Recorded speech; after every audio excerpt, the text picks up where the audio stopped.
The time is now 6:34 and we will reconvene into open session. Please stand for the Pledge of Allegiance.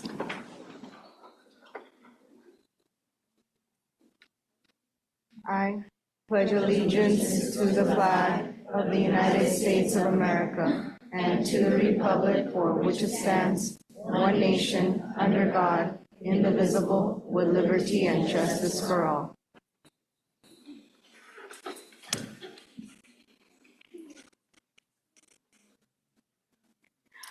I will now entertain a motion for interdistrict transfers 1 through 2. I move to approve inter-district transfers 1 through 2. All in favor? Aye. Aye. Aye. Aye. Okay. I will now entertain a motion to appoint an assistant principal as acting or interim principal to the end of the 25-26 school year unless a permanent hire happens prior to the end of the school year. I move to appoint assistant principal to acting interim principal for the remainder of the 25-26 school year unless permanent hire happens prior to the end of the school year. I second. All in favor? Aye. Aye. Aye. Aye. We will now move on to our presentation from CPMS.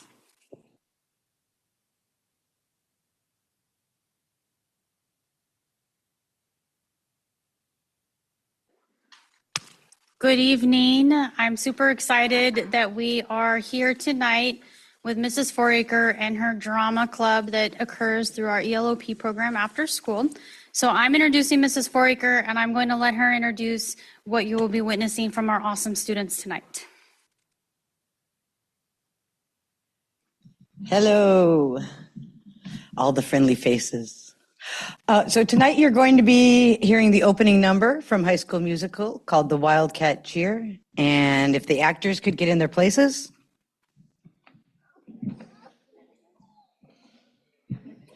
So we have actors from 5th through 9th grade in the show.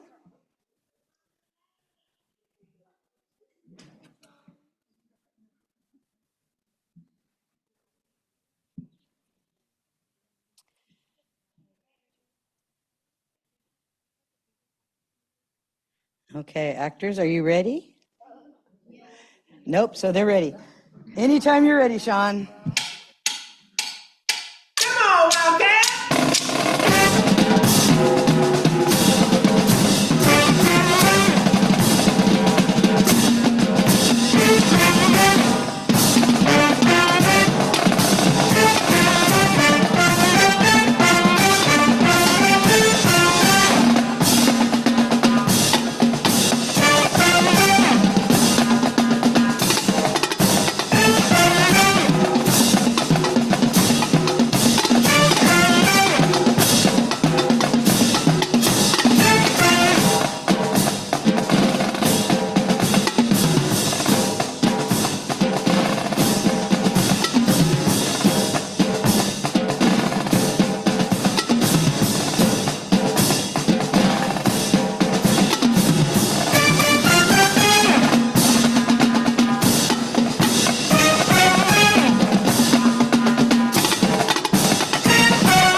All right, thank you guys. You can go ahead and sit back down. You're good. I know it was a tight space. You're good. You're good. So they're all concerned because it's a very tight space compared to what they're used to. But we know that it's okay. Did you guys have any questions for us this year? Because last year I jumped out of here and you had questions and I didn't want to do that to you again. And you were saying that 5th through 9th grade this year. We're doing High School Musical Junior. And it's going to be a lot of fun. No, we were performing at CPMS and we practice at CPMS. We do that because once we put the set up, it's easier. If you do the high school, you only have 2 or 3 days to get the set up and to rehearse, and that means going later at night.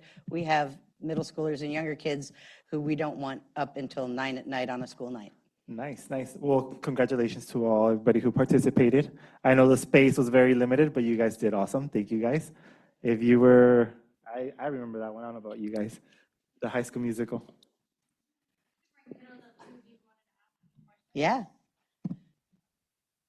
Do any of you guys want to share your experience with us?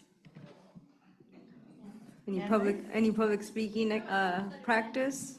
I've got, yeah. So Anne Marie is one of my students that has been in since third grade. Fourth grade. I've been working with Miss Foraker since. Use the mic. I've been working with Miss Foraker since I was in 4th grade, joining Annie and the Orphans. It has been a pleasure working with Miss Foraker. All the plays have always been really exciting and fun to do, to practice and perform.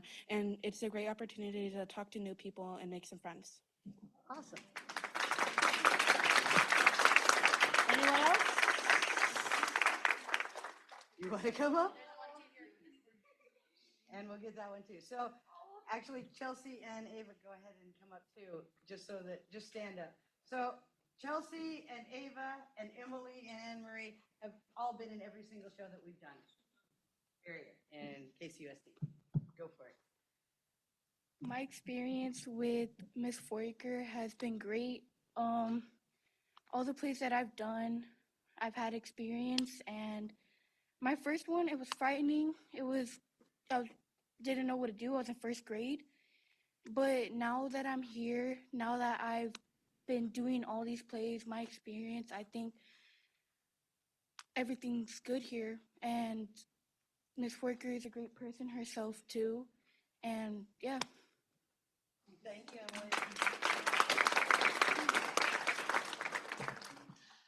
I've been doing performing theater arts since I was in the 3rd grade. My first show with Miss Foiker and ever was Annie and I had gotten, literally my first show, I already had a line with a solo and roles, and I myself took over theater because of my brother. I was inspired by my brother, and he did it for a long time, and he did it with the high school. And me being a very outgoing person, I felt like me being on stage was just such a great thing for me, and I'm very glad I decided to join it because now I'm very successful in it. And I have like my directors, because I work with CPMS and I also work with the other program here in King City, Soul Treasures.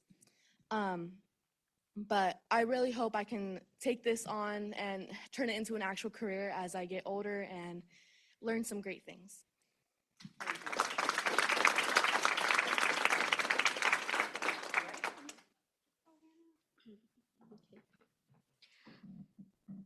Hi, I'm Hannah, and right now it's my first year in theater, and so far I'm really grateful that my mom gave me the opportunity to join the club because I've been having a lot of fun, and for my first year, I have felt really confident in this club.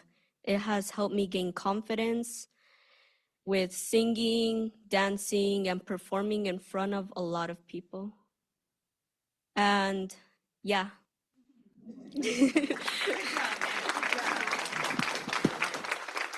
Ms. Foraker, thank you for creating that safe space for them, because you can tell that you have some of the students who they appear to be shy, but they're coming out of the shell. So thank you for all your hard work. I mean, one of the things that we're really proud of too is our drama class, which has most of the 7th and 8th graders that are in the show, but not the 5th, 6th, and above. And one of the things we do is focus on career readiness. I have been doing theater for 40 years. I know, it's a long time.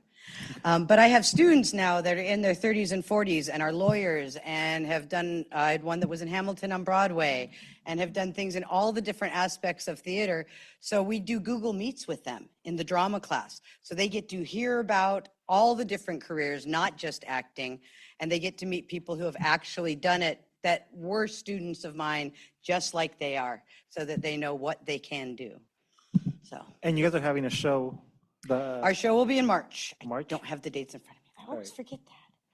But it's on the calendar.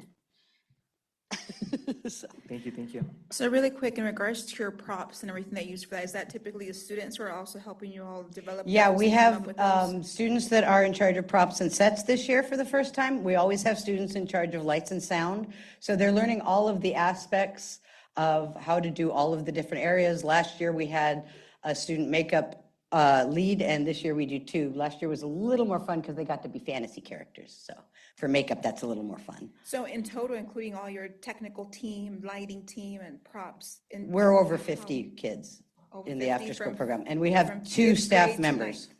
From fifth grade to ninth and that? Yeah, and that. we have two staff members, and we had to split it to fifth grade to ninth because when I was doing it before, first grade on, we ended up with 80 kids for Beauty and the Beast, and that's a lot. So I split it into two, and I'm hoping to do something with the fourth grade and down later this year. Great, well, I'm proud of all of you. Yes, you did say there's a couple that seemed a little bit shy, but performing arts is very important. And I, for myself, theater didn't call my name, but I was into music, right? But a lot of that, it gets kids out of their shell as well. And like they say, they get to meet new people, and they get just to get out there more. And obviously, we all prefer for them to be involved in this type of activities throughout their day. So it's nice, and hopefully as the turnout comes up in March that you guys have great turnouts. I know in previous years, things have been working out. My daughter was part of the prop team when she was back in CPMS. Nice. She said it was a lot of work. She's like, this is a lot. I didn't think it was this much, but it's just like, okay, now move. And it's just like, our teacher just tells us, move this way, move that way. And it's like, we didn't know it was that much work that it consisted with being part of that team, but they enjoyed it as well. Time went by fast, and they grew a lot. They got to meet a lot of different people. And then the newcomers that are coming eventually from elementary to middle school. So it was. And that's one of the reasons we include the fifth graders, is they can come and be part of a team and make friends. And then when coming to CPMS in sixth grade, it's not quite so scary. Because I know people there, and I know the campus there, and I know a teacher there, and makes it a lot more accessible. Thank you, guys. Thank you guys for coming and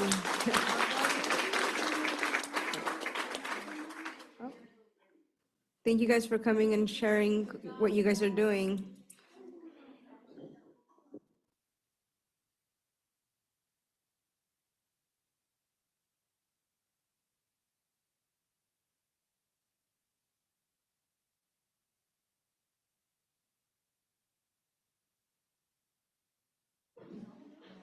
Okay, we will now go ahead and move on to public comment.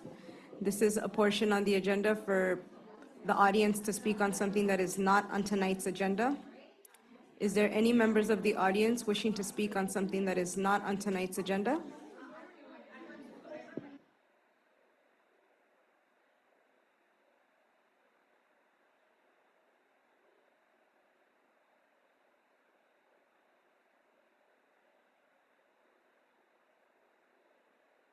I'll hold this.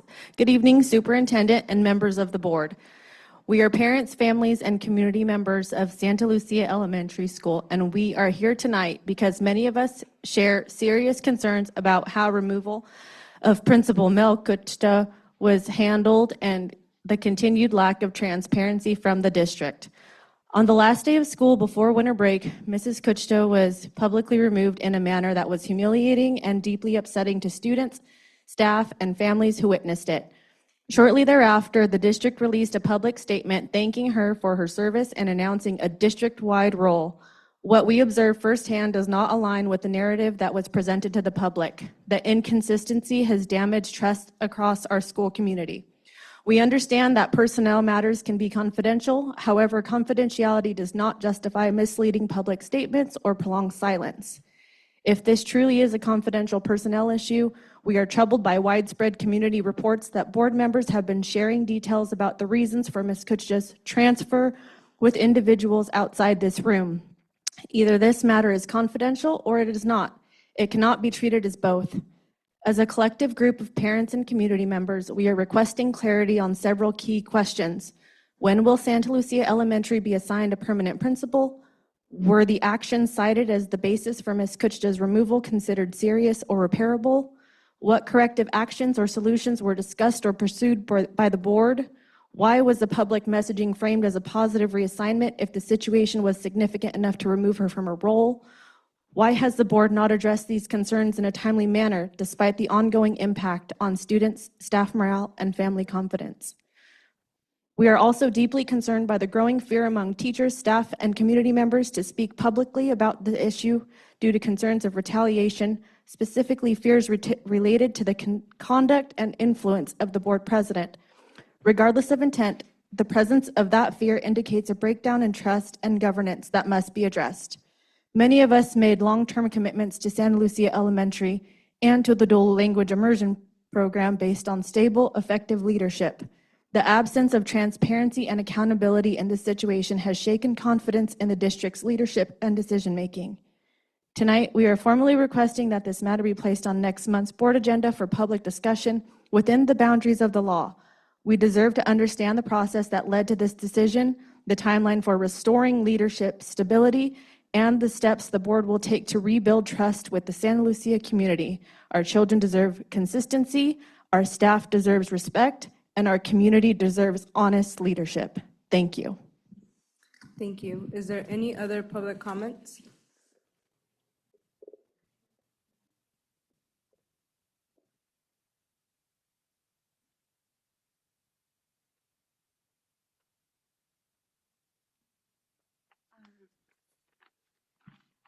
Hi, sorry.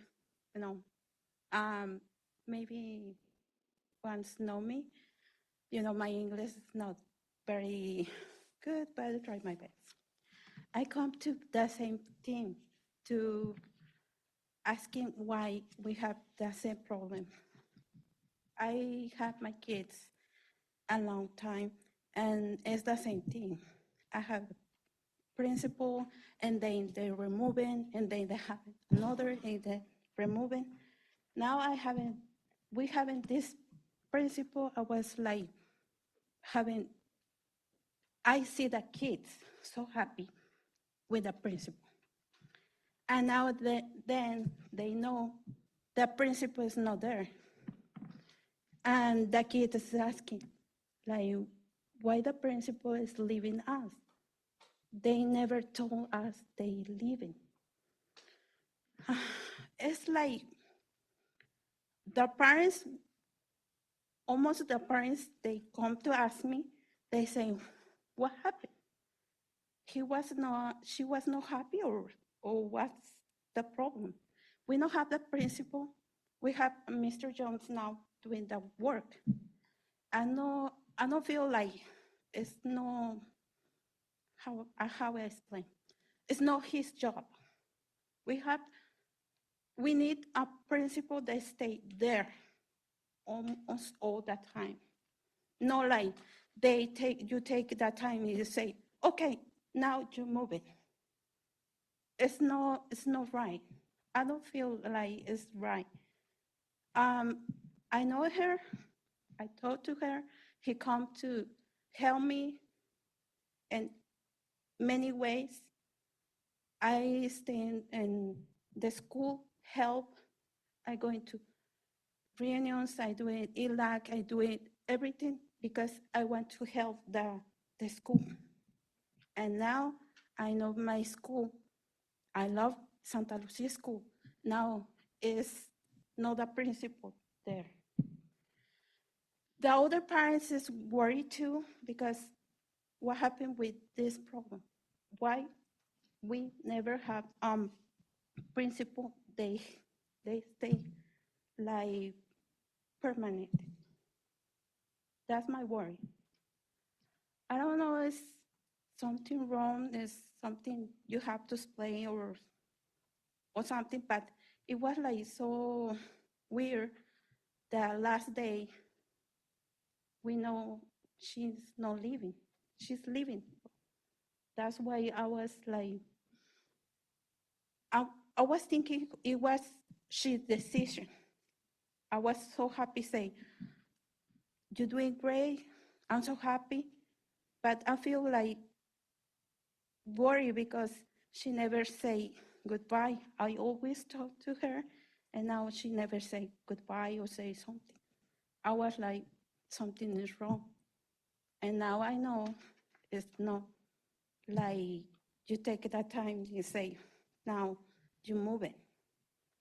The kids not have the chance to say goodbye to that principal.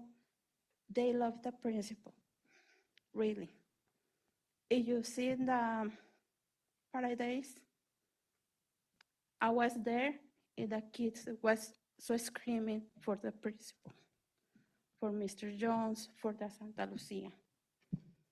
I was like so weird because it was the first time I see the kids screaming, say, principal, look at me, principal, going crazy. I was like, it's like they say you are artists or something. It's because she is worried for the kids, worried for everything they need. When they have a problem, she's there or try to resolve. I'm not that good. I'm not be there in the school all the time, but I see the things. And the other parents see the same thing. That's why I ask the same thing. That's all. So, thank you. Thank you. Is there any other members of the audience wishing to speak on public comment? Please stand to the podium.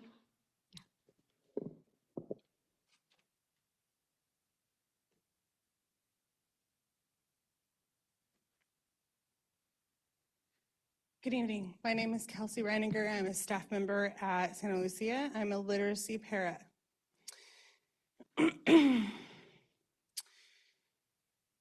I didn't want to speak tonight, but that was in fear of other staff members that I work with who stand against what I believe in and stand against that woman in the back of the room.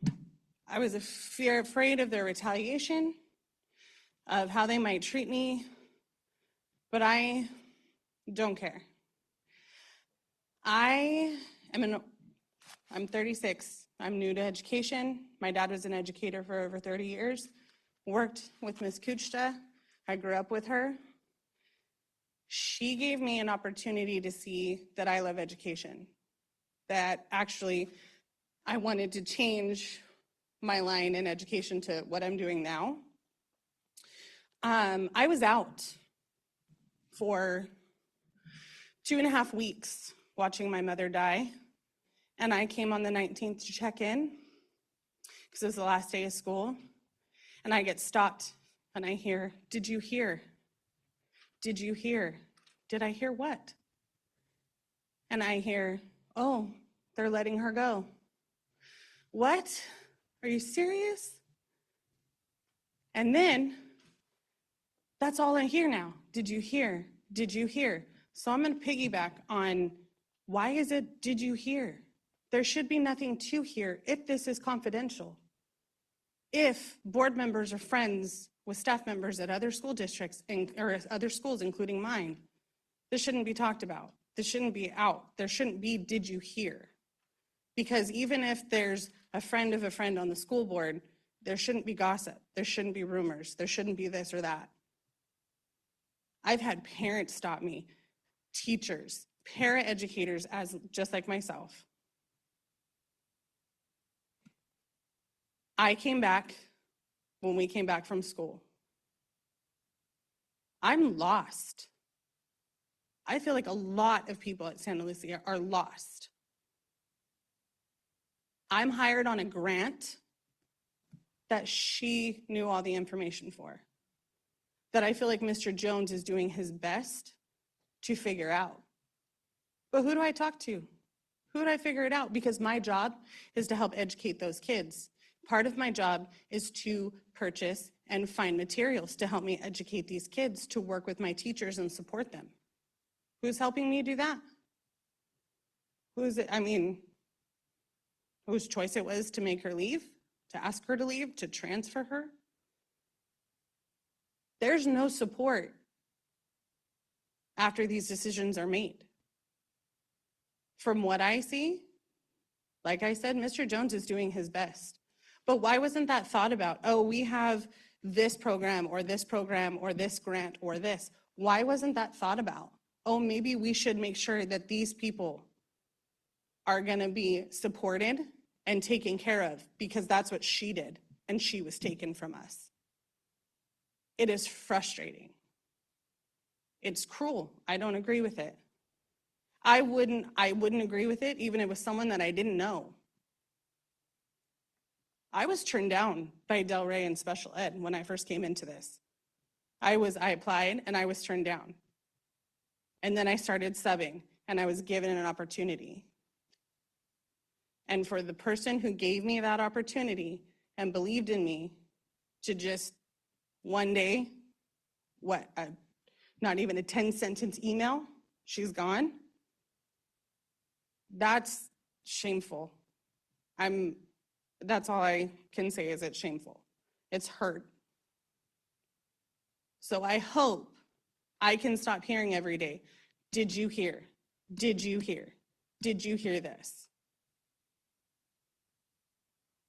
We should all be in support of each other.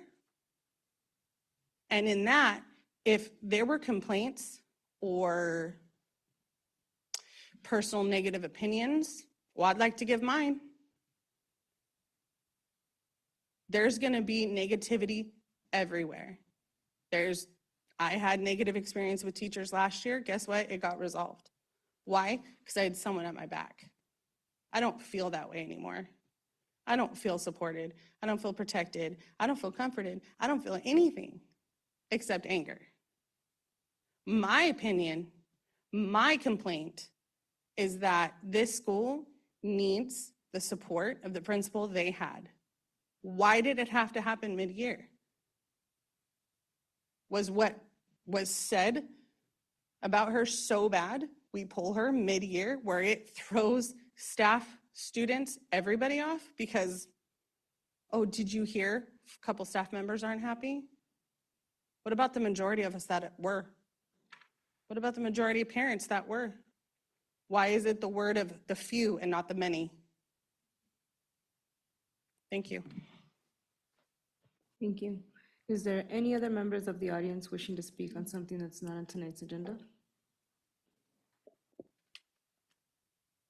Hello, dear board members. I myself worked at Santa Lucia under Ms. K for 2 years. I could say nothing but the best about Ms. K. Every time I would go into her office, she was always there for me for any concerns or questions I had. My siblings have been at Santa Lucia for the past 5 years, and we felt nothing but welcome since the very first day. I do think it was very irresponsible about how the board just took her away like that. And just please bring her back. I mean, we would like transparency from the board. Please remember you're up there because of the public and you owe the public some answers. You cannot just take away an administrator like that. I mean, what does that say for the rest of the schools or the other administrators? Just because you might hear something from other staff or public, you're just gonna remove them like that? Again, just please bring her back. Thank you. Thank you. Is there any other members of the audience wishing to make a public comment?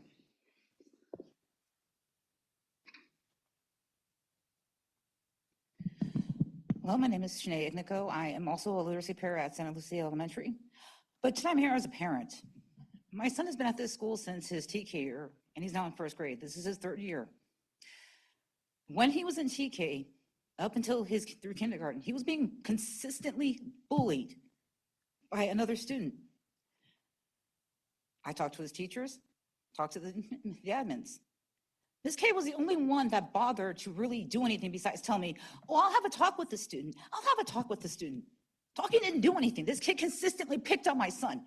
He hit him, he kicked him, he bit him, he spit on him, he pushed him down slides. And all I kept getting is, oh, we'll have a talk with him. I took it up with her. I was like, look, this can't keep happening. We need to do something. Is there something that's going to be done about this? Because telling my son, oh, stay away from him.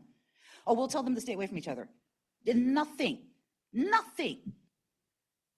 And even though, I understand there's only so much she can do.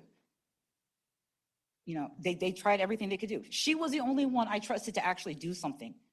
And even if she didn't come to me right away and say, okay, here's what we're trying to do and stuff, or, we're addressing it, she would at least email me. She would, try and catch me at some point and say, we haven't been able to get to it right this second, but we are working on it. We are trying to find a way to make this stop. It wasn't until this year, his first grade year, we go back to school. Everything's okay for a few minutes, for a few days. But then I turn around, it's not just my son. It's other students this kid was picking on. And the question came up again, what are we going to do about this? Why is it he keeps being allowed to do this?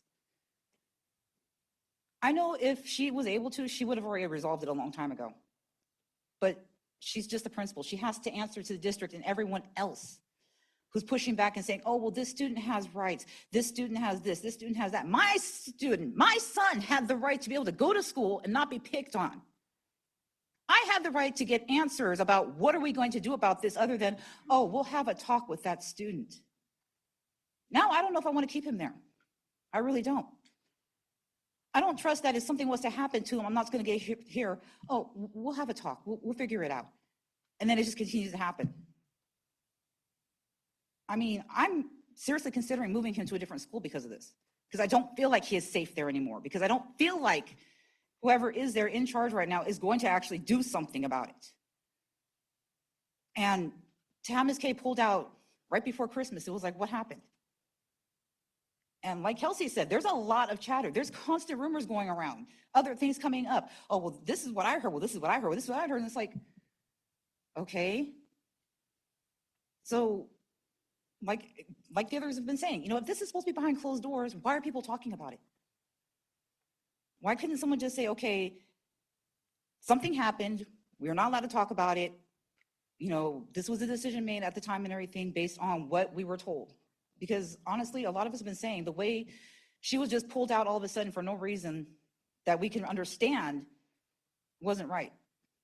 There could have been another way to handle it and stuff and say, okay, this is what we're going to do until we can figure out how to resolve this. Because now the whole school is pretty much in chaos.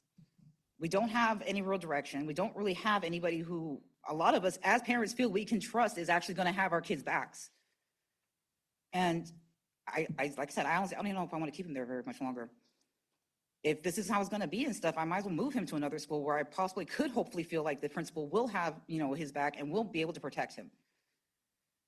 So, I mean, really the decision of what happened and everything, and if we're actually going to get someone in there who's going to care about our students like she did, hopefully it's made soon. And hopefully there's some kind of change, because I don't know what's going to happen. Because I know I'm not the only parent who's ready to pull their kid out of there because she's now gone. Thank you. Is there any other members of the audience wishing to speak on something that's not on tonight's agenda?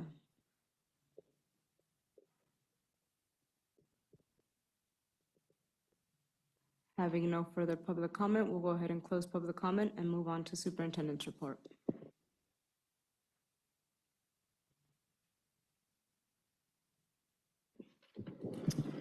So, good evening. Welcome back after winter break. So we've been in session just a week now. Last Monday, we came back with kicking off with our professional development day with our certificate staff last Monday and our classified staff as well. On Monday morning, we had our next phase of safety training with Kimball and Associates.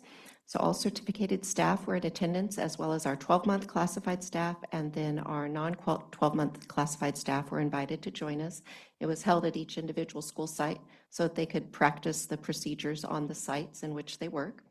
And then in the afternoon, the teaching staff moved on to, if they were at Shalom Peaks, we had content-specific items for them. And then for our elementary staff, they continued on with learning more about conscious discipline. And for our classified staff, they continued on with our 12-month with some more safety training with Kimball Associates, including training for our bus drivers that drive our special education students. They had hands-on training in one of the special education school buses on what to do in an emergency in that situation. And the feedback we've received is that they really appreciated the opportunity to have that training specifically tailored for them. We also then the next day on Tuesday, we celebrated our new classrooms at KCAM, our TK and Kinder staff and students. are now working in classrooms that were built for their 4- and 5-year-old age students. So the parents were invited, and we had a ribbon cutting. Ms. Singh and Mrs. Alvarez, we had posters that were made and welcomed the parents to tour the classrooms, spend a few minutes on site before the regular day got started with the students. So lots of smiles and excitement.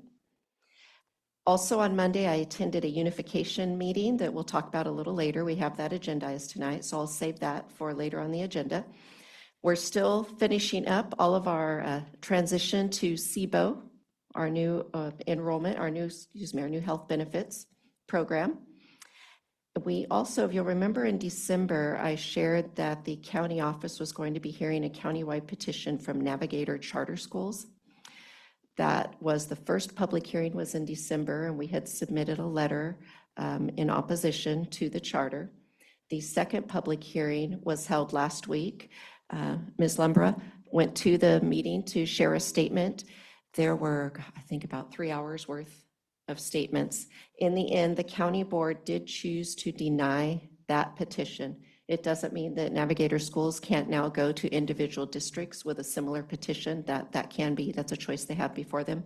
But the county did choose to deny their countywide petition. This morning, Joni, Ms. Lumbra, and Ms. Medina, and I were in Sacramento for the annual Governor's Budget Workshop. So we got back about 5 o'clock this evening.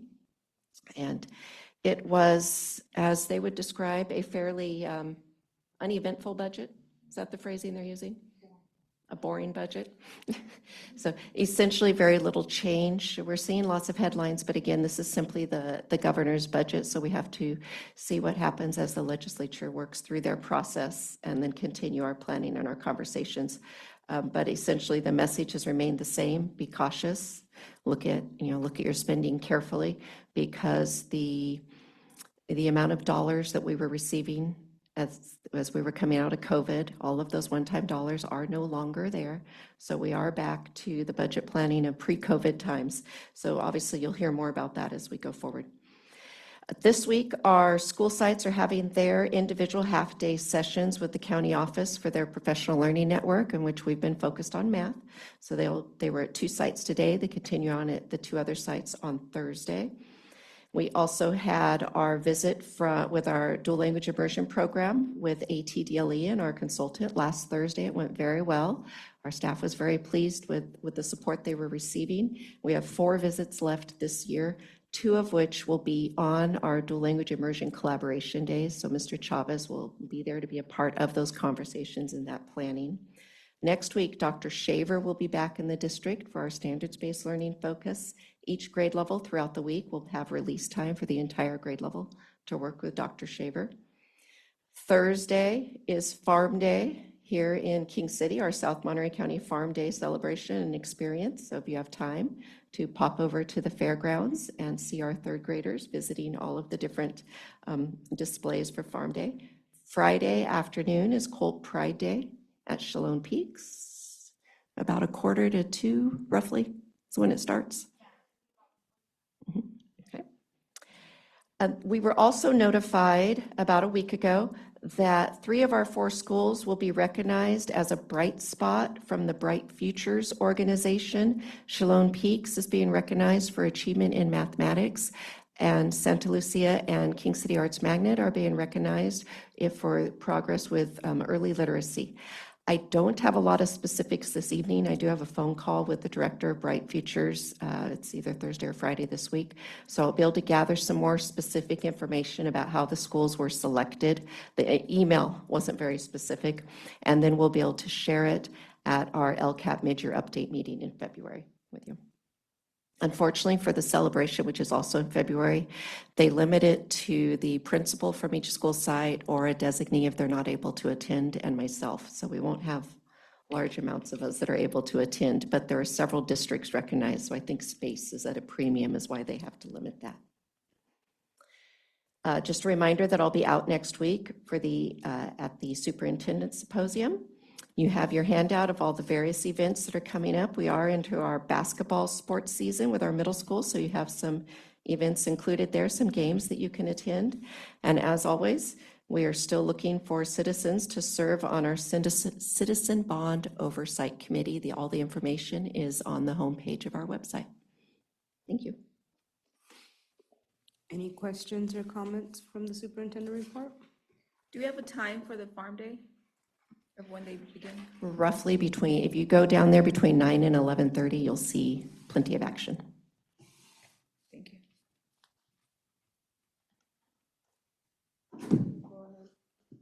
We'll go ahead and move on to reports from administrators. Is there any questions or comments from any of the reports submitted from the board or audience? Mr. Daniels, is he here? Okay, sorry. I'm like, just shout out for those who read in regards to Amy Sandoval and Jenny's Pride decorations. In regards to the toys, so just on behalf of the board, just letting her thank you.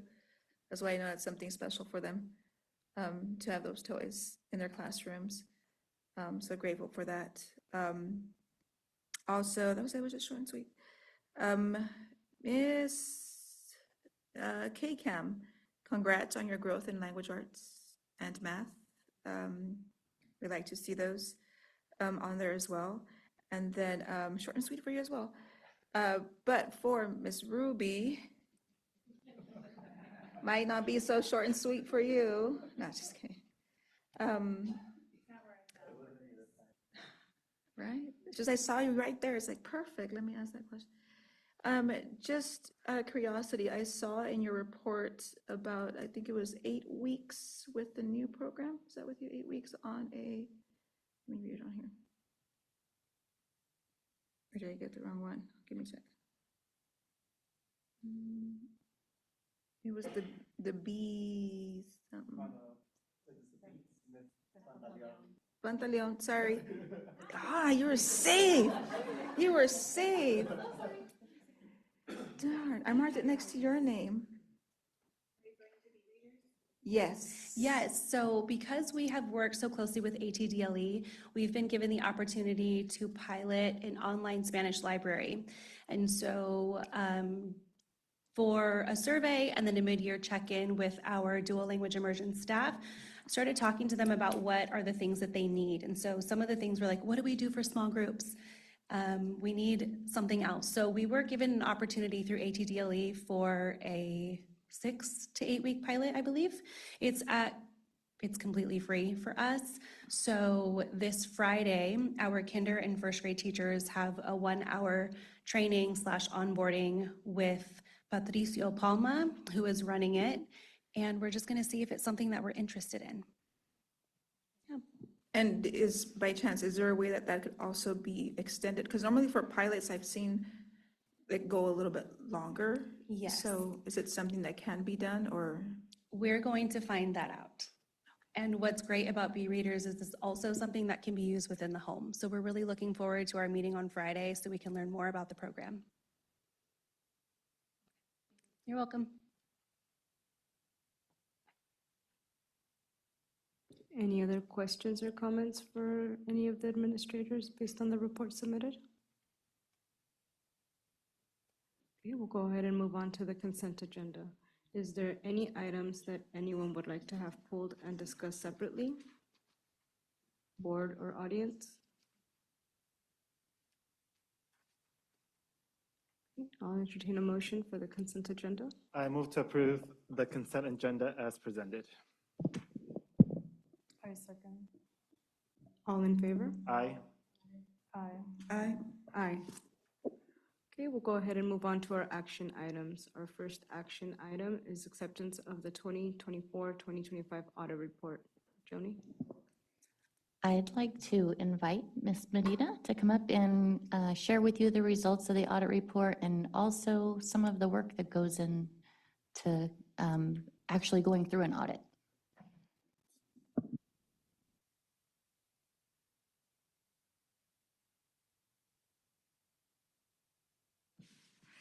Okay, so the district experienced another successful audit year with no findings. This outcome reflects the collective effort of our staff across our departments. who have coordinated, compiled, and provided the documentation needed for this audit. Their cooperation and due diligence ensured that we met all audit requirements.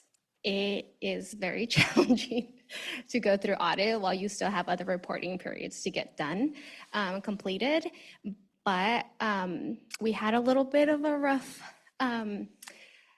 challenge. We had a little bit of a challenge with food service, but thanks to our great management, Ruby and Ida, we were able to overcome that challenge, and we had another successful year with no findings. So thank you to everybody in the district office and just at the site level for your efforts and for making sure that you gather that information in a timely manner.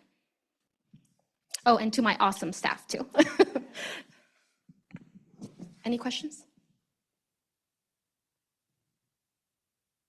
Any questions from the audience? Thank you. Oh, Susan. Help me finally get all of my insurance stuff situated. Anytime. Thank you. Is this the second year of no findings? Yes, and it's No pressure. I would call it, as Betty stated, it is challenging. It is stressful and challenging to go through the audit, and it's a review of everything that we do in the district and looking at the state and the federal regulations. So it's really challenging. So to say that you didn't have any findings is one thing, but there's also no auditor comments. So essentially, they looked at our internal processes and controls, and they don't have any suggestions for us to say, you could probably do this a little better. So there's no comment, right? And that is saying a lot, because in every district that I've ever been in, there's at least been a comment if there's no findings. So I'm very proud of everybody who was involved in it. And for 2 years in a row, it's just fantastic. Thank you. I'll now entertain a motion for action item A. I move to approve action item A, acceptance of the 24-25 audit report. I second. All in favor? Aye. Aye. Aye. Moving on to action item B, approval of the KCUSD items to sunshine with negotiations with KCETA. So last month, if you recall, KCETA sunshined 3 articles and then asked to create a new one around safety. And so district team has come together to essentially sunshine our items. Our 2 articles are Article 9, teaching hours, and Article 11, school calendar. And it's a recommendation of the district that the governing board approve these 2 articles for us to open so we can begin our negotiations. Any questions or comments from the board or audience? Having none, I'll bring it back to the board for a motion. I move to approve action item B, approval of KCUSD items to sunshine with negotiations with KCETA. Aye. Aye. Aye. Action item C, approval of resolution 2025-26-10 Golden Ticket Program donation from Taylor Farms. So in December, I shared that I'd had a conversation with Susie Brusa, who was representing Taylor Farms, and what they refer to as their Golden Ticket Incentive Program. And I let you know that I would come back in January with it. It's actually an agendized item so that we could discuss it.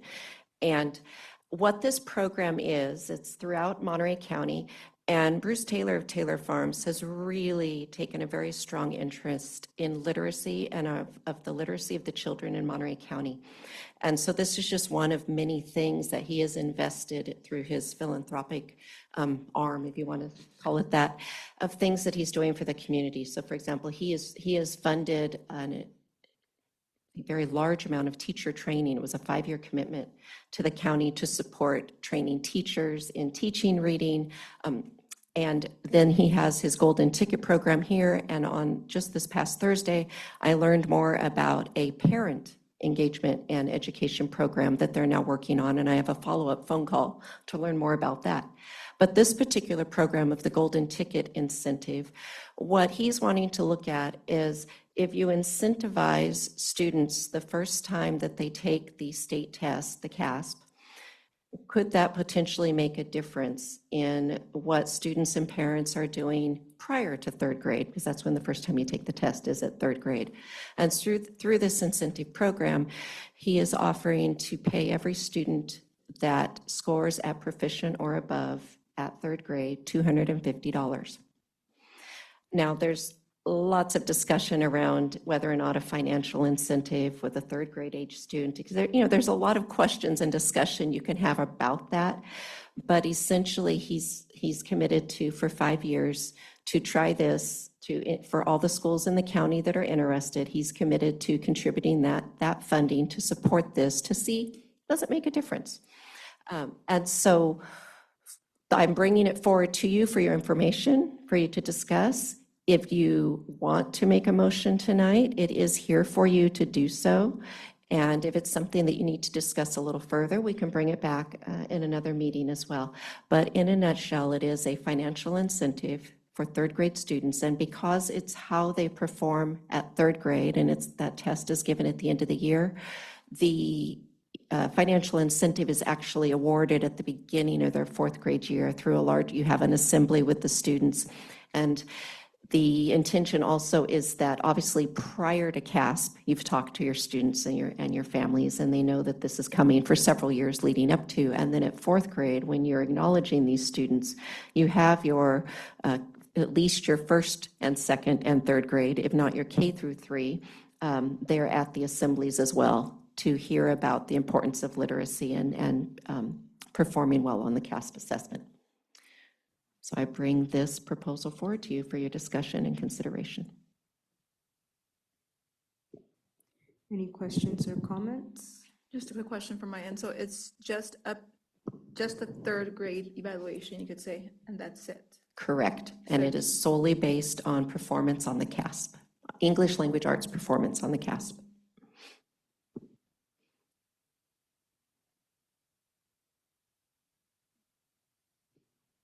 Any other questions or comments? Is this something that the board would like to vote on today?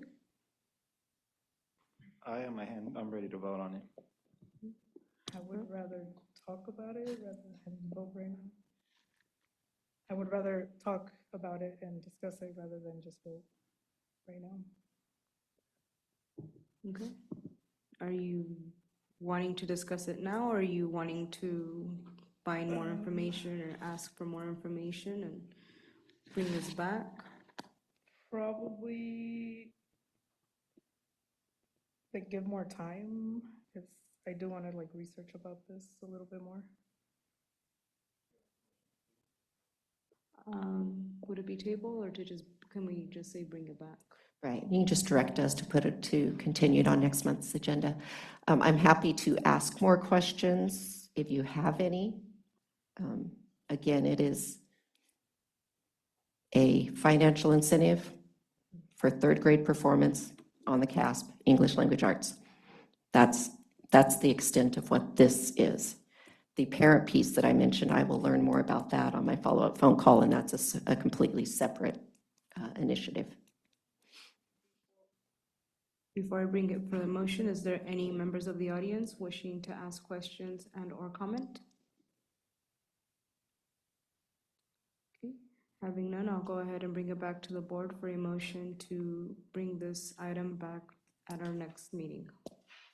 And if there's any questions or comments that you guys think of from now until then, please feel free to email Jennifer or Cinda. So I make a motion to postpone action item C for our next board meeting, which is the approval of resolution 2025-2610, golden ticket program donation from Taylor Farms. Okay, all in favor? Aye. Aye. Aye. Moving on to action item D, approval of CSBA board policy updates, second reading. Okay, so these were brought forward to you in December for your first reading. So they are brought back as our standard procedures, your second reading, and the opportunity for you to vote on the policy updates as presented. Is there any questions or comments from the board and or audience?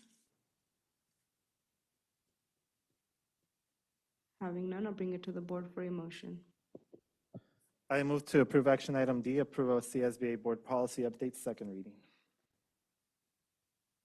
I second. All in favor? Aye. Aye. Moving on to information items. Our first item is pro-youth presentation.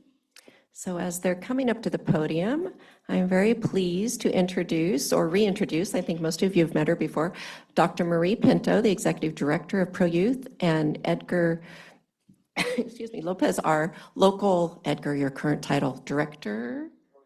Program Manager, thank you, for Pro Youth. So as I think all of you are aware, Pro Youth provides after-school services, and we're several years into our partnership that started as a partnership with the City of King and our local district and Pro Youth as a part of the Youth Task Force, the Task Force to End Youth Violence Phase 1.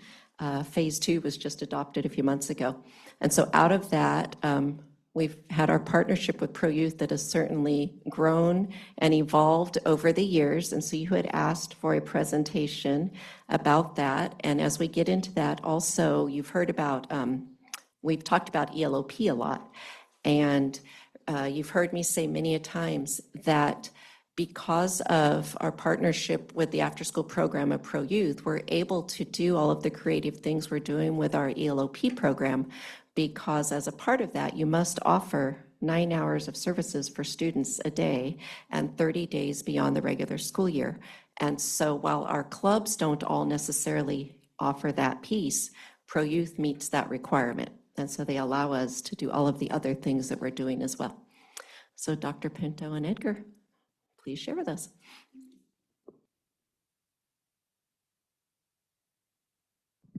Thank you, Superintendent Taylor. Thank you, Board of Trustees, for allowing us to come and present this evening. I'm honored that you're giving us some time. Yes, I got to spend the day at all of our sites today and see all of our great ELOP clubs and all of our Pro Youth clubs, so it was great. As Superintendent Taylor said, my name is Dr. Marie Pinto. I am the CEO for Pro Youth. I've been there for the past 8-9 years, and prior to that, I sat in your seat. I was an assistant superintendent for a high school district, so this brought back flashbacks of memories being at a board meeting. So thank you for your time again this evening. We're just going to do a quick recap of who we are and what we do, and then Edgar's going to talk about who we are here in King City. So that's a little bit of Pro Youth history. We're based in Tulare County. We actually started from a very grassroots initiative. Just a group of community members came together to combat gang violence, just like the Youth Gang Violence Suppression Unit here. We were the Visayans for a gang-free community to be able to do something to combat the gang violence in our community and be able to have a safe place for our kids in our community. In 1994, Pro Youth became a 501c3 nonprofit organization based to specifically provide after-school programming. We realized that between those hours of 2 and 6 o'clock, where children were the most at risk, was where our focus needed to be. In 1998, we started our first after-school program with 200 kids and 16 employees. And as of last year in 2024, we had 62 sites, 13 school districts, and about 23,000 students. So, I mean, our goal is to make kids safe. That's our North Star. That's our purpose. We partner with our districts, and I think all of us have the same goal and the same purpose of being able to keep our kids safe, as well as being able to collaborate and do all of the great things that we do. Our vision and our mission is for students to feel success. We believe every student comes to us at their certain level. We believe in meeting the child where the child is, and we believe in developing the whole child academically, socially, emotionally, and so that every child feels success. We believe every child can learn. We believe every child has value. We want every child in program. And so for us, the collaboration with ELOP has allowed us to be able to really develop that and have every child in program and develop whatever skill that is, whether it be academic, socially, emotionally, artistic, sports, and things along those lines. And so it's allowed us to really grow and do the things that we were meant to do. For us, this is very personal. We believe that every child needs a safe place to be. I showed this picture because those two are staff member children. That little blondie is actually my granddaughter. And so this is important work to us. I mean, for us, we take every child as there are our own children. And so we believe that they are our North Star, and those are the things those are our purpose, and that's why we come. The next slide. These are our 4 core programs. HEART is our elementary program, TK through 6th grade. We write all of our curriculum that is specific for those grade levels. EDGE is our middle school program. We are thrilled to be at Shalom Peaks. We love that program. We think it's great. We love it there. We've been able to really expand with drama with some of the other ELOP clubs, but that's our EDGE program. Excel is our high school program, and we are thrilled to say that we are in our 2nd year at King City High School. So we actually do TK through 12th grade in King City. Insight is our program that we actually do at our court and community schools and all of our alternative sites. We do that currently at Portola Butler. It is done with digital media, social emotional. It is done to be able to grow the perspective of children and get them to see outside and grow their self-confidence and things along those lines. But those are our 4 core programs that we offer all of our districts. These are our districts that we partner with. As you can see, we have some South Monterey County Joint Union High School District. We are also in San Lucas and San Ardo, as well as here in King City. We are very honored to be here in King City. We are very honored to be here, and we want to be a part of this community. We want to be part of this culture here and serve our community. And so for us, I was in San Ardo today and things like that. We want to be part of this community, and we want to be able to serve our students and serve our families and serve our community. And so for us, it's part of what we do, and we just feel honored that we're absolutely able to do that. So enough about who we are. This is some, you can't see it really well, but this is some updated data for King City. This is our first semester for this current year. We are currently at, if you can't see that, we are currently at 158 students at Santa Lucia, 93 at KCAM. There are 91 at Delray, 173 at Shalom Peaks. We also have our meals there. Those are meals that have been served as of this first semester.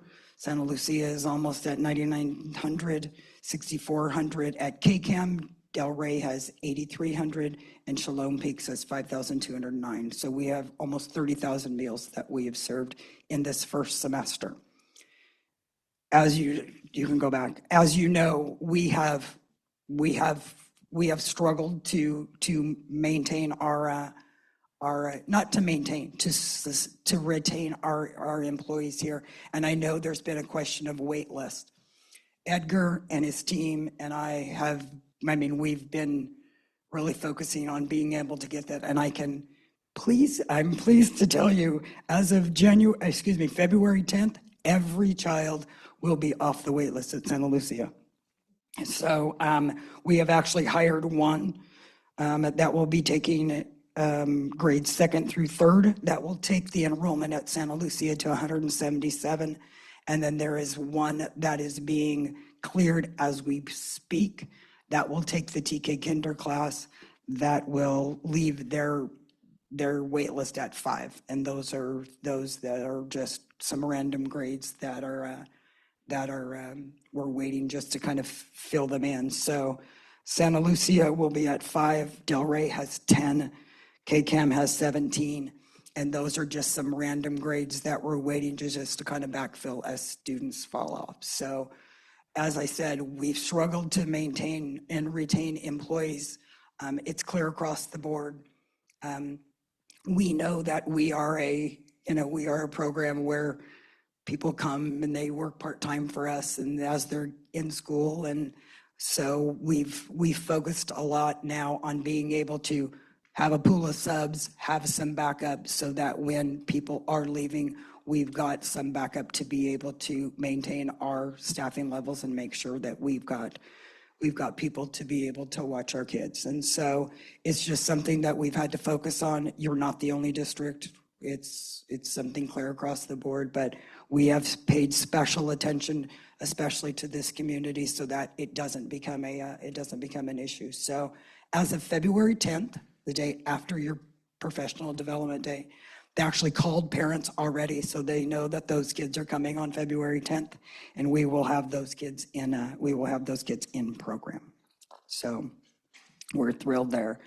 The next slide just shows, as Superintendent Taylor has said, we've all had a long history with King City. We've been here since the 2017-18 school year. We opened at Santa Lucia with 243 kids, and over the years, we've added Delray, KCAM, and then Shalom Peaks in 2020 and 21. So that gives you the numbers. We've served over 5,000 students in those years. And we're looking forward to serving more. The next slide is our meal count. As you know, we serve a healthy snack. That snack is delivered here to King City daily. And so we are very proud of being able to ensure that food insecurity is not an issue for the children and the families here in King City. And so those are the number of meals that we have served since the inception in 2017. So we will hit close to the 500,000 meals by the time we finish the school year. So as I said, we're very proud of being able to be a good partner. We have included the high school in here, as you can see, which we started last year. Now I'm going to turn it over to Edgar to talk about the fun stuff. And so now that we've talked about numbers, but to talk a little bit about programming and some of the things that we're doing in conjunction with ELOP. Thank you, board members, for the invitation. Thank you, public, for staying and hearing our presentation. Overall, we've done a lot of great stuff in programming. We're up to 9 sites now, and now we'll be having the kids from TK all the way up until high school. Our staff, they're really mentors to these kids, and that's why I appreciate them. We do have a lot of staff that are now staying with us longer. When I initially came on, there was a lot of turnover, and now they do see that, okay, we are doing a great thing for the students. They're learning. We see them developing their skills and just being more confident to ask more questions and participate overall more in program. So overall, we served 5,000 students, and like Marie mentioned, we start off our programming with the meals that we serve. I invite the board members to come in and check out that portion. It's really amazing how the students are able to sit down for 5 minutes, completely silent, and they enjoy their meal. Our staff talk to them about the nutritional aspects, about eating healthy. So that's really the foundation, right, of the whole individual. So overall, we collaborate with ELOP, so they're able to do their clubs and come back to us in program. Overall, we've done walking field trips. I know that's something that we would like to expand on, since transportation is usually the challenge. Now I've become a clear driver through the high school district. So I'm looking to develop some type of partnership so we can take more kids farther out. But we've taken them to the rec center during the summer to do the pools.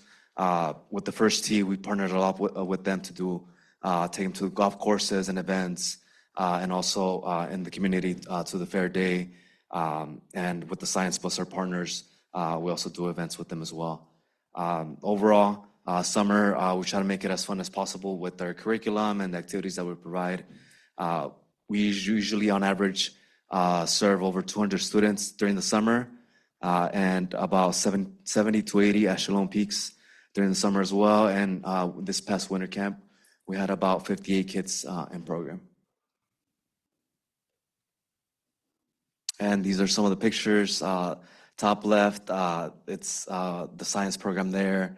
Top right is our Shalom kids doing our tech program with the spheros, and that's programming, which are right at the corner over here on this side. And also we do the fair every year. It's not the fair, it's the parade that we have the kids help us out and decorate. And also we did a lasting camp on the top, on the left, and that was an adventure camp that we had a group of students go out and experience camping for the first time. We had tour guides from the park rangers, and it's really fun. So we're always trying to find new partners to partner up with. We just started Wonder Media, which is a literacy program, and that's a program that the kids are going to be participating at Shalom Peaks and learning more about how to write scripts and how to do editing as well. Yes, there's some fun things going on with Wonder Media. As you just approved that contract, those students will be doing that and animating. A couple fun things coming on. I put this on here. Pro Youth was awarded the 2025 Nonprofit of the Year by Tulare County. And I'm not really bragging because of me, but this is just a testament to my staff and their commitment really to our kids. And so I'm the proud mom, so I have to come and do that one. But I'm really excited about number 2 here. Shalom Peaks was awarded $150,000 of 21st century supplemental money. This money is above and beyond their grant. It's for materials, it's for curriculum, it's for field trips, it's for anything that will enhance the after-school expanding learning experience. So we're very excited for Shalom Peaks to be able to kind of expand their Wonder Media, some of their clubs, and some of the offerings that Pro Youth has. We also will be hosting a young authors event. We have partnered with Right Brain. Right Brain is a partner that we have that helps write books. And the students actually write their own stories. Right Brain actually publishes their books for them so that they have a hard copy book, and the students will sign their books, and the books will be put into their libraries. And so we usually do a big event at the library. The students do a signing, they put their book there, and it's trying to, one, get students excited about writing and for them to understand that they can be young authors, at 3rd grade and 4th grade. So we're excited about bringing Right Brain here. Our focus this year has been literacy, and so we're excited about partnering there. As Edgar said, we continue to partner with our ELOP clubs so that we can extend the day and be good partners and make sure that the students get all the opportunities that they possibly can. We've been working with Monterey Bay Peninsula College. We've been working with the city of King City to be able to figure out how to recruit and how to retain our employees, and so that we build a pool of people that can service our kids. One other thing that Pro Youth has done is that we have partnered with the California After School Network. CAN has submitted an apprentice program for after school, and Pro Youth is the employer in that pilot program. And so our employees have the opportunity of actually enrolling in a registered apprentice program where their schooling will be free for 2 years. And then at the end of those 2 years, they will actually earn their certification in a registered apprentice program. So we're in the stages of that conversation right now, and so we're excited about being able to offer that to our employees. These are just our organizational goals. My leadership team and my area program managers, we meet every year to kind of, as a retreat, to kind of reflect on the year past and look forward on what we want to do. Our number one goal is always to build a culture of respect, positive relationships, and open communication. We know that if we do that well, then we can bring that to our school sites and we can build that in our staff. We have a large staff and we believe in a lot of support, but we also believe in a inclusion and a lot of shared decision making and a lot of support to be able to bring to our staff, and so that we can promote from within. But as Edgar said, it's our responsibility to develop that staff so that they can better serve our students. Lots of communication, lots of support, investing in professional development of our staff to be able to better serve our students. And then the capacity of being able to build my staffs to be able to handle any kind of growth, especially with ELOP.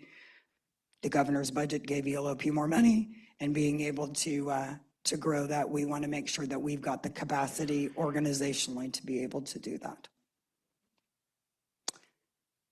And with that, that's it.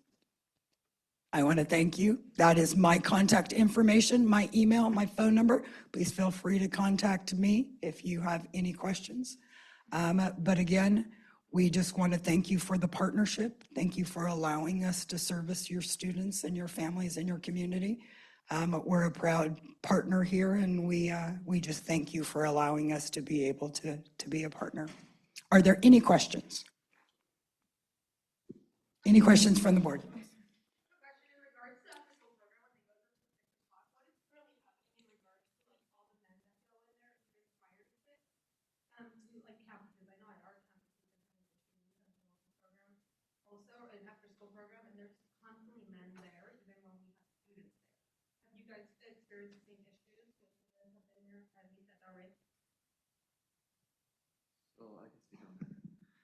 So in the past, there's been men like playing basketball, and usually by the time that they start coming in, we have to be moving to our area. So we pull away from that.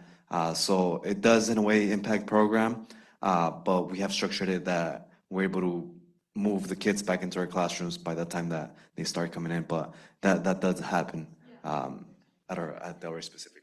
Yeah, and all of our students are constantly supervised. I mean, there isn't an opportunity where they're just gonna, but we do. I mean, program is very structured, and usually by the time that we're either transitioning into club or we're going into the cafeteria for dismissal, that's usually when either they're coming on or campus is open. But I mean, they're either going into snack, going into club, or they're in the cafeteria getting ready for dismissal. So there is no point where they're not being supervised or there's nobody there.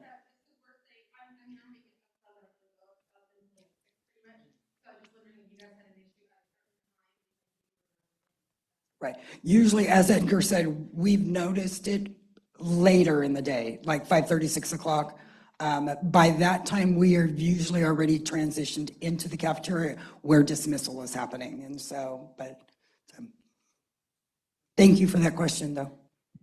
Any other questions? I know for some time Santa Lucia was having issues with teenagers being in the grounds. Has that gotten better at Santa Lucia? Anyone here can respond to that? It has gotten better. I haven't received as many complaints or concerns from the site director. Overall, it has become a safer campus in our experience. Before, we would be calling the police officers so they can come on and help us escort them. But overall, it is a place. San Lucia is right in the middle, right in the middle of town. There's people crossing back and forth, and the fence, it's still open, so there's still access through that. So Of course, that is a concern, but same thing, like at Del Rey, once it's already 4 o'clock, we start transitioning into our indoor programming, our curriculum, our arts and crafts, things like that. And by 5 o'clock, we're back in the cafeteria. So the program leaders, they know where all the students are at. The student needs to go out to the restroom. They go, it's a straight line. They come back to the classroom. They're not going through the playground area anymore. And the site director is the one person who doesn't have students tied to them. So every site has a full-time site director. So as Edgar said, if Marie needs to go to the restroom, usually it's a call that says Marie needs to go to the restroom and somebody's going to escort that one so that program leader can stay in the classroom with the other 19 kids. And then my next question, I promise I didn't see that, I wrote it before I read it, but there was a notation in regards to scholarships. Now, to implement on that, are you all still working on that? Do you more or less have the foundation of how that's gonna work? Is it gonna be certain criteria, how many years of the program? Yeah, we've been doing it in Tulare County, and there is an application process. Last year was the first year that we were at South Monterey. So we didn't do it last year just simply because it was our very first year. And so the goal is this year to be able to put the application out, see what the criteria is. Basically, I mean, one, we want them to be in program, but two, we're looking for those that are involved in the community and things along those lines. We're not looking for the 4.0s. We're looking basically for, those that are a little bit more well-rounded, and those that have, what are their future goals, and especially if they're looking at doing either something in expanded learning or something in education. But there is an application. There is an application that has already been put in place. Right, and the reason I was asking about that, again, I promise I didn't read that first before I wrote it. That's okay. But the reason I was asking is, obviously, when they go into middle school is one of the biggest targeting areas now. They're getting younger and younger, right? So I was just thinking in reference to when you have the middle school students also now transferring to high school. So that's what's talking about criteria would it be those that are within the program for a certain period, especially if they come into middle school? I say that because in a way it kind of works as an incentive for them as well. If you are in the program, you would qualify for a scholarship that the program would offer. Right. I'm just trying to think outside of the box to get those students more engaged and involved with Pro Youth, right, starting from middle school. And I think that would be a good incentive for them to have as they're in there. It doesn't, I'm thinking of it off the top of my head, I wrote it so I should know, but it doesn't give a time period, but you get more points if you are currently either an EDGE student or you're a current EDGE or a current Excel student. And so if you're in middle school, you're at Shalom Peaks, and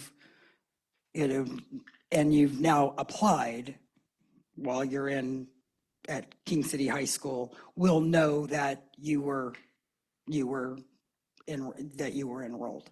And so it doesn't give a time frame that you don't have to be in there for a year, you don't have to be in there for 4 years, but you're going to get more points if you were a EDGE or an Excel student in the past, because it's open to everybody, but obviously we're going to give, I don't want to say preferential treatment, but we're going to give more consideration to somebody who is in program.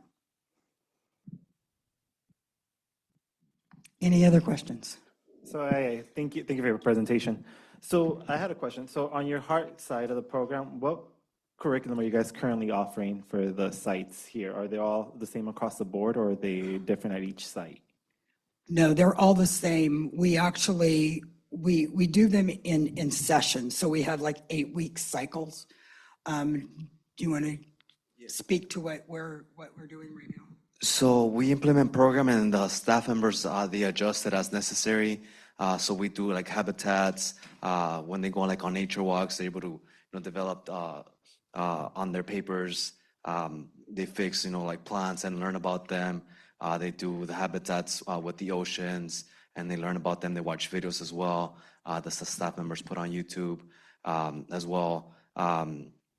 There's different, like the science that we did with Shalone, with the robotics, things like that. So always try to keep it fresh.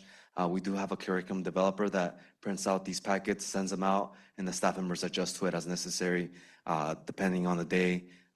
They give the kids the option as well. Hey, we'd like to do this activity. We want to make sure that we always give the students the input and see what they're into, and then, of course, inquire them about their learning about that way. But do you know which ones they're currently running for heart? So like habitats and Right, it's Nature Explorers, and so what they do is they actually explore the different habitats. They were doing sports, and then they were doing, what was the other one that we were at?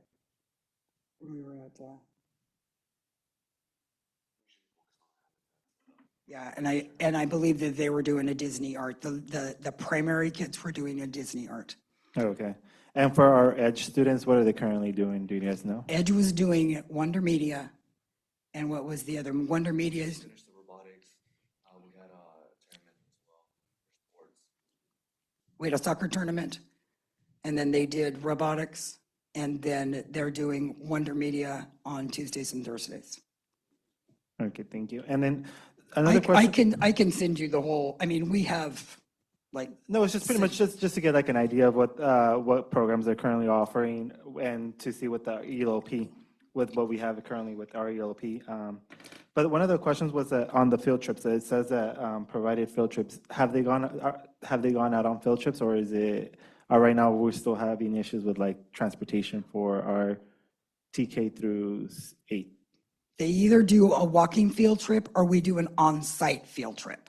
I mean, we did take them to Lassen, they did go camping, but most of the time they're either doing something walking or we're bringing something on-site. So like the science bus comes on-site, First Tee comes on-site so that there isn't the cost of the transportation. Okay, so the camping one was, all the students had the opportunity to go to the camping? Only a group of kids went out there since the spaces were limited. Do we know how many kids went to that camping We trip? took 20, didn't we? A total of 20, about 6 were from. So, okay, so 6 of them were from. Yes. Okay. And they spent the weekend in Lassen and went camping for the first time. And then, so on the ELOP, expanding on the ELOP clubs, those are in conjunction with Dr. Ruby's, right? So those are That's not correct. that Pro Youth is doing the additional ELOP programs, is in conjunction with the ones Right. that. So like today you're when I was overseeing. at Santa Lucia, they come to us. There are those kids that will go to their ELOP clubs. So like today they were going to Makerspace, and then our kids were going to have snack. And then afterwards they go to the ELOP club for an hour, and then they come to us and have snack. And so they just kind of switch. So the transition back, Yeah, okay. they're just kind of switching. I just wanted to see if that was an additional program that was being run by Pro Youth, but it's just the ones that are currently under your supervision. Okay, and then, so on the hosting, the right brain, do we know when more or less are we gonna have that?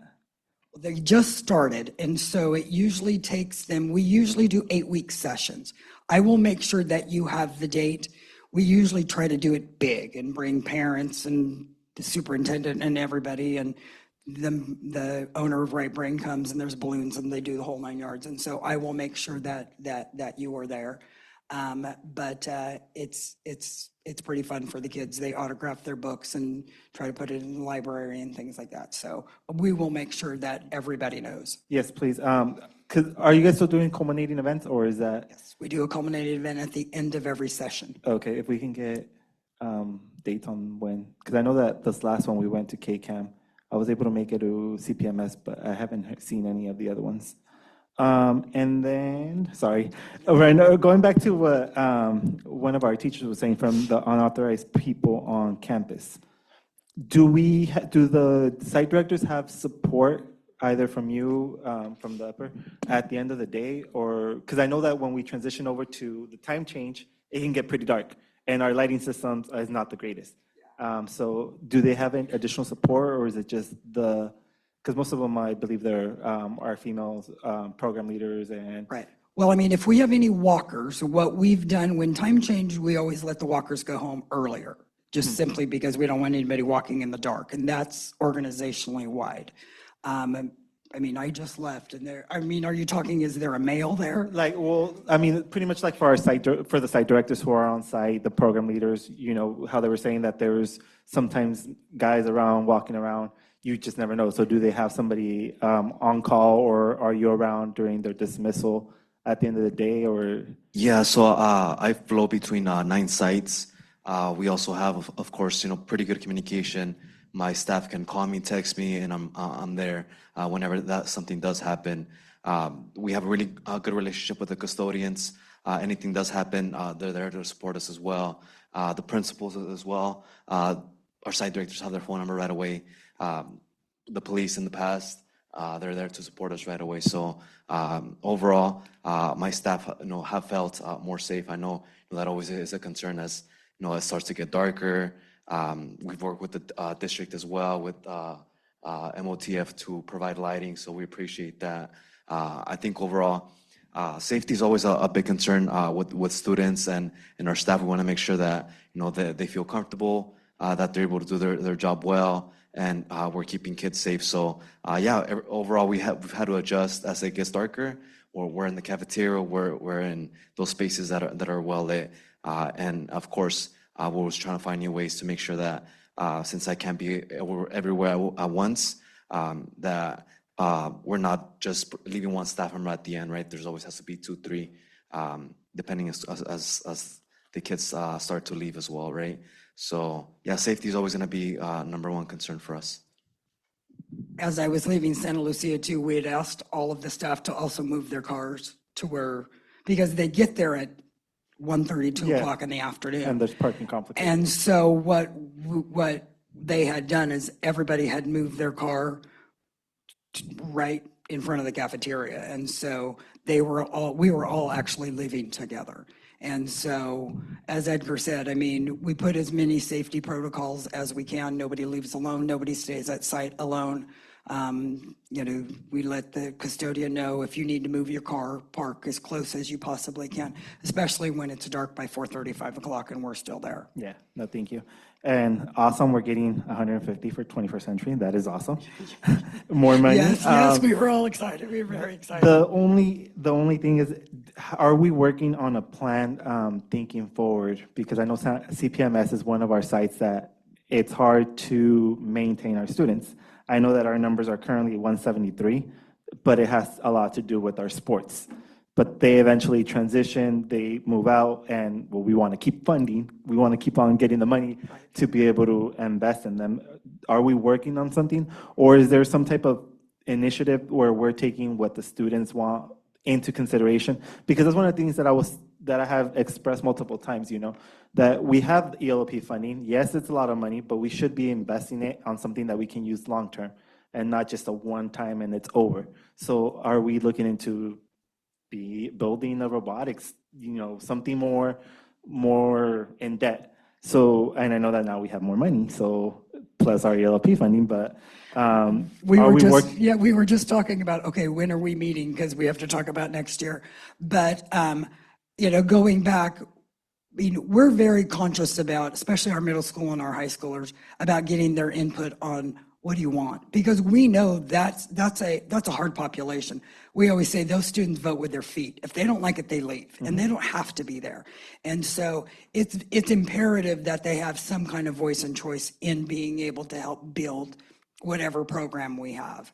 And so Dr. Ruby and I were just chatting before we came up here on, we need to sit down and figure out, okay, what does next year look like with the input from the students to be able to build something that is sustainable going forward. You know, we have the opportunity to do that now. It's just what does it look like? And so we are trying things like Right Brain, Wonder Media. What are some of those things that's going to attract those kids?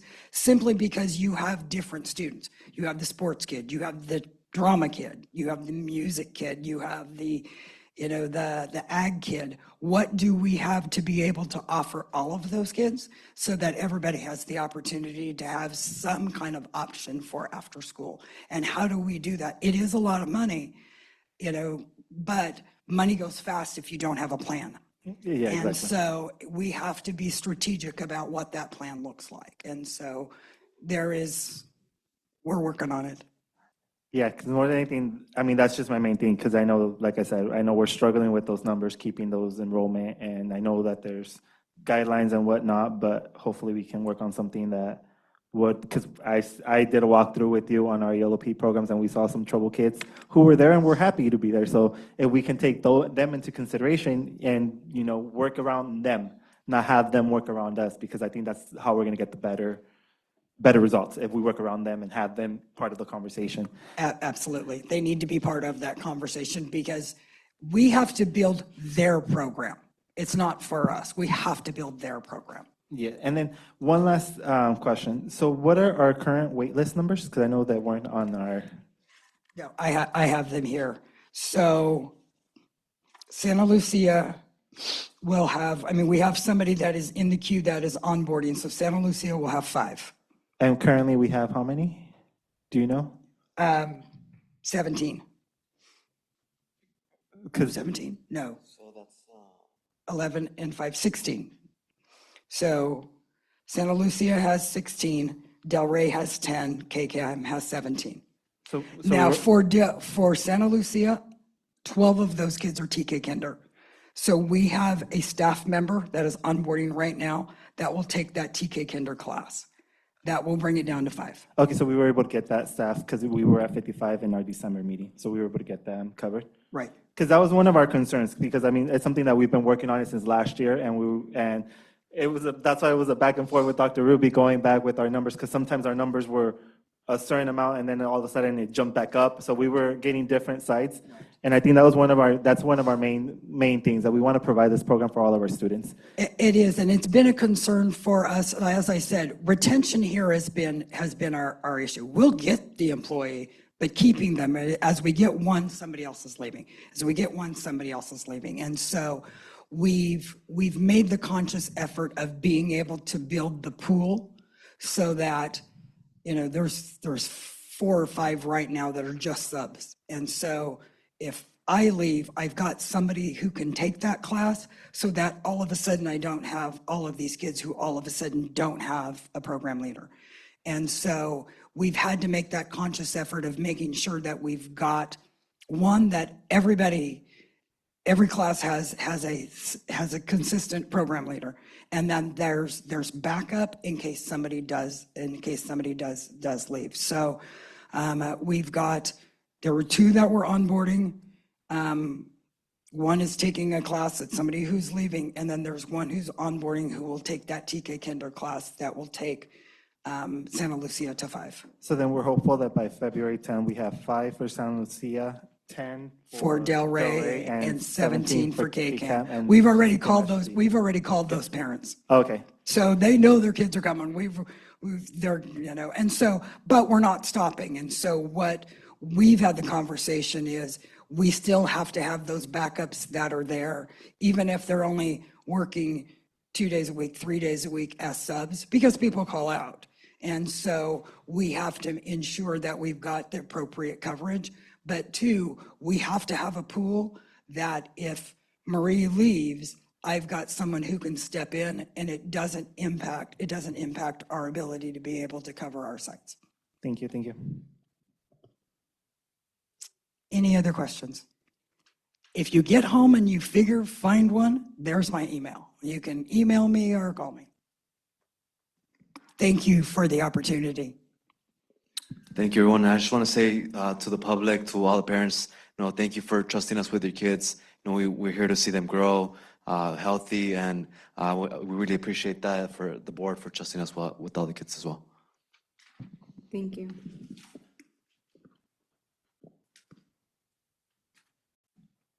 Okay, we will now go ahead and we will move on to our second information item, which is the unification update.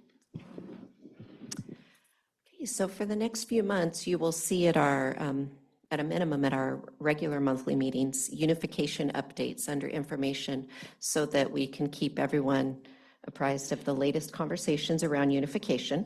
So on Friday, I sent a unification newsletter, is what it was titled, to all of our staff, as did the Greenfield Union District sent one to the same newsletter to their staff, and the South Monterey County Joint Union High School District sent it to their staff as well. So this was a newsletter that came out of the meeting that I told you I would be having, that it was this past week, and it was on Monday. And at this meeting, you had the three superintendents, the county superintendent, Dr. Gus, the county chief fiscal, Dr. Stanley, and the attorney for the county in all things unification.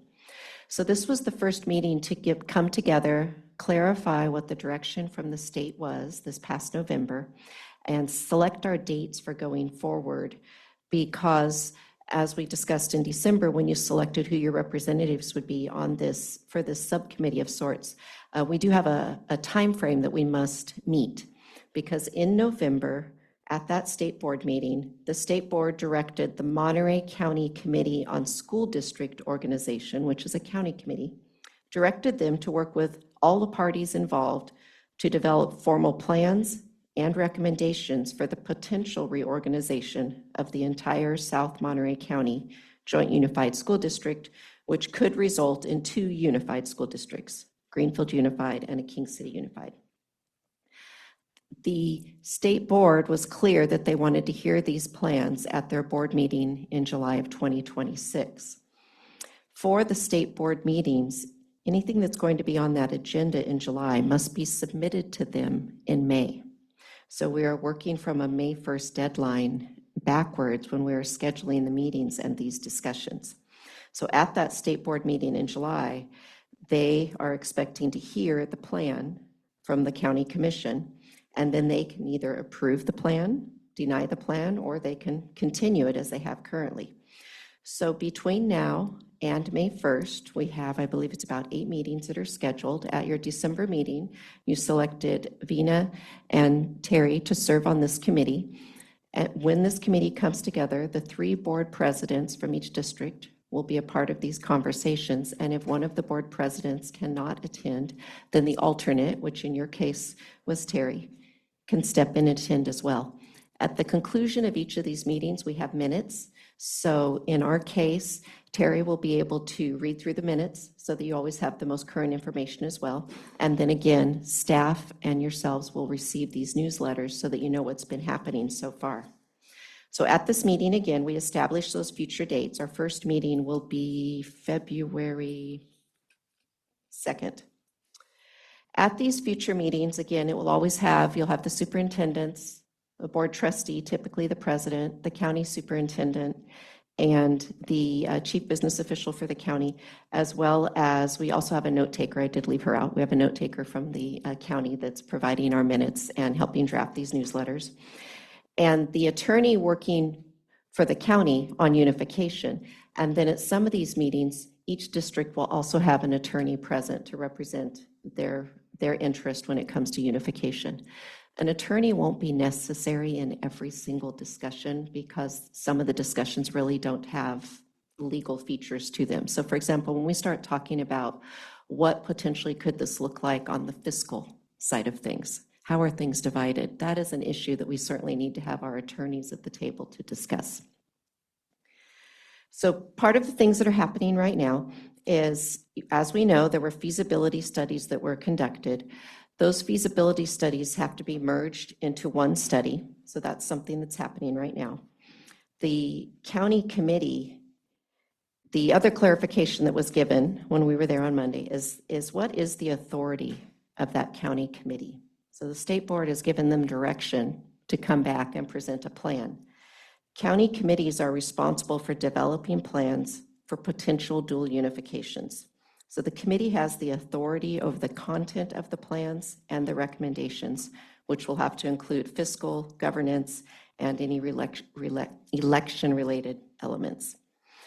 There are many items that the plan must address, and again, these are the things that, as a committee that we also sit on, we will be making the recommendations of what should be in this plan. when it comes to what are the number of trustees for each unified district if this unification were to go forward. Whether the dual unifications would be voted on as a single proposition on a ballot, because, let me back up a little bit. So in July, the county committee must bring this plan forward. If the state board votes yes to this plan, then that is simply that they are voting yes, proceed with this plan for unification. Ultimately, the decision of whether or not our districts become a unified district in our community or Greenfield community is up to the voters. So it does wind up on the ballot, and which ballot, of course, has been a point of conversation that we've had. The timing of which ballot, which election would this be on, is driven currently by code. So in the newsletter that went out, it was shared that under our current law, if the state board takes action in July of 26, that code then determines how many days in which election it would be held. So it would be on the election, that would align with the election of March of 2028, unless a waiver is pursued. So we know what the earliest election would be. What we don't know is this committee jointly going to decide that they want to request a waiver for a different election? We don't know. We haven't had those conversations yet. What we know is what the code determines as far as which election, if the board, state board, votes yes in July.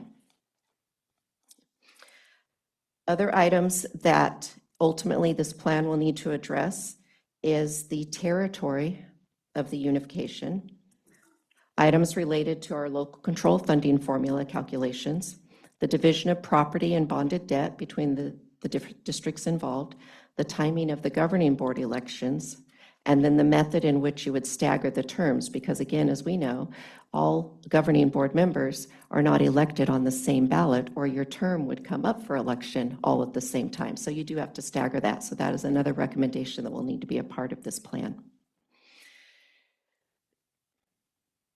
So at the end of each of these meetings, again, we will have an agenda going into the meeting, so we will know what's going to be discussed because there are so many pieces to this, but we will follow up for full transparency with the newsletters and then the minutes so that everyone is aware of what's been discussed and which way we're heading in these discussions. What was made very clear in this first meeting is, again, that the State Board of Education for California has given our County Committee on School District Organization very clear direction. Come back in July with a plan. So that is where we are at the moment in terms of unification. If that timeline, that quickest timeline, which has been something we've discussed several times as well. So again, if they were to approve a plan in July, the soonest ballot that it could be on would be March of 2028, which then would trigger the new governing board and all of the pieces such as negotiations with your new bargaining units. There are several pieces that must be put into place for that new unified district. So it wouldn't be an election in March and then you open the doors that summer as a new unified district. That timeline is not feasible. If the election were in March, you would finish that school year and begin working on the items related to the new unified district and work all the way through that 28-29 school year. And the soonest that a new unified district could open would be that 29-30 school year. So that is a detail that we do know now. What's the soonest timeline? One of the questions that Joni and I had as we were driving back home today is thinking about unification. When we met and discussed this in November, and we were talking about bringing a special board meeting and bringing people in that have gone through unification to talk to us about this a little further. Given what the direction of the County Committee on School District Organization is at this time, we wanted to ask you this evening about what direction you would like to provide, because it's no longer a situation of, do we want to discuss and pursue this? We are discussing it, and this committee is going to come up with what the plan and the recommendations are.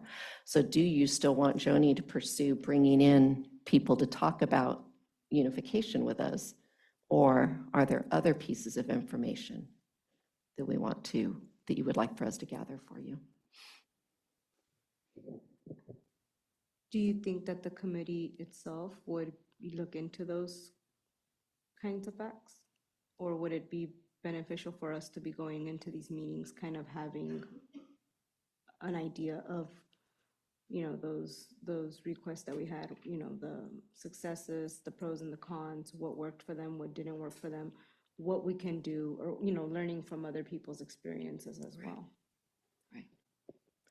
So before, when we were looking at those pros and cons, my understanding of our discussion was still more focused on, yes, the pros and cons and the lessons learned, but it was also at a point of, are we going to consider a resolution ourselves in support of unification? So with that piece gone, I'm wondering if our questions have changed, though. I think the discussion of perhaps lessons learned and what could we learn from other districts, I would like to assume that this committee, I think when you and I attend that first meeting, perhaps we'll know a little more, and maybe it's after that we then know what questions do we have, as we kind of have, we haven't had an opportunity of all of us around a table for that kind of a discussion yet. Where I'm coming from with it is, obviously, we've discussed how our unification process would be much different than that of Greenfields, considering all our feeder districts, and of course, what our potential future board might look like as far as how many members go into it. So when we're talking and discussing as far as what's the earliest, we already know that our sister district of Greenfield is wanting the earliest as possible, but the reality is, would it be feasible for us to also be able to move in such manner, considering the different obstacles that we have in our feeder districts and within our community? And I agree that maybe possibly going into our first meeting, we might have more of an idea of where that would lead to. But I also want to kind of also not just eliminate the idea or the possibility of also doing our own research, because if we're having to go up to bat as far as the dates goes for when it's going to go onto that ballot, whether it's the 2028 ballot opening for the 2030 school year, or maybe pushing it out depending on what we're also looking as far as an obstacle. So again, currently, that timeline is set in current law. So we know what the timeline is, and it's whether or not a waiver can be pursued. And I do not know what the county committee is going to support, because we haven't gotten that far yet. So again, I think we have to go into this. I think we need to go into this first discussion and see what we learn before we really know what to ask, because again, I think our questions before, unless I was misinterpreting what I was hearing, but it sounded like what we were wanting to hear about before was going to help us decide whether or not we wanted to also pursue unification. And again, that's no longer what this discussion is about. This discussion is no longer whether or not we want to pursue unification. The state board has directed the county committee to come back with a plan of dual unification. So that's no longer the discussion.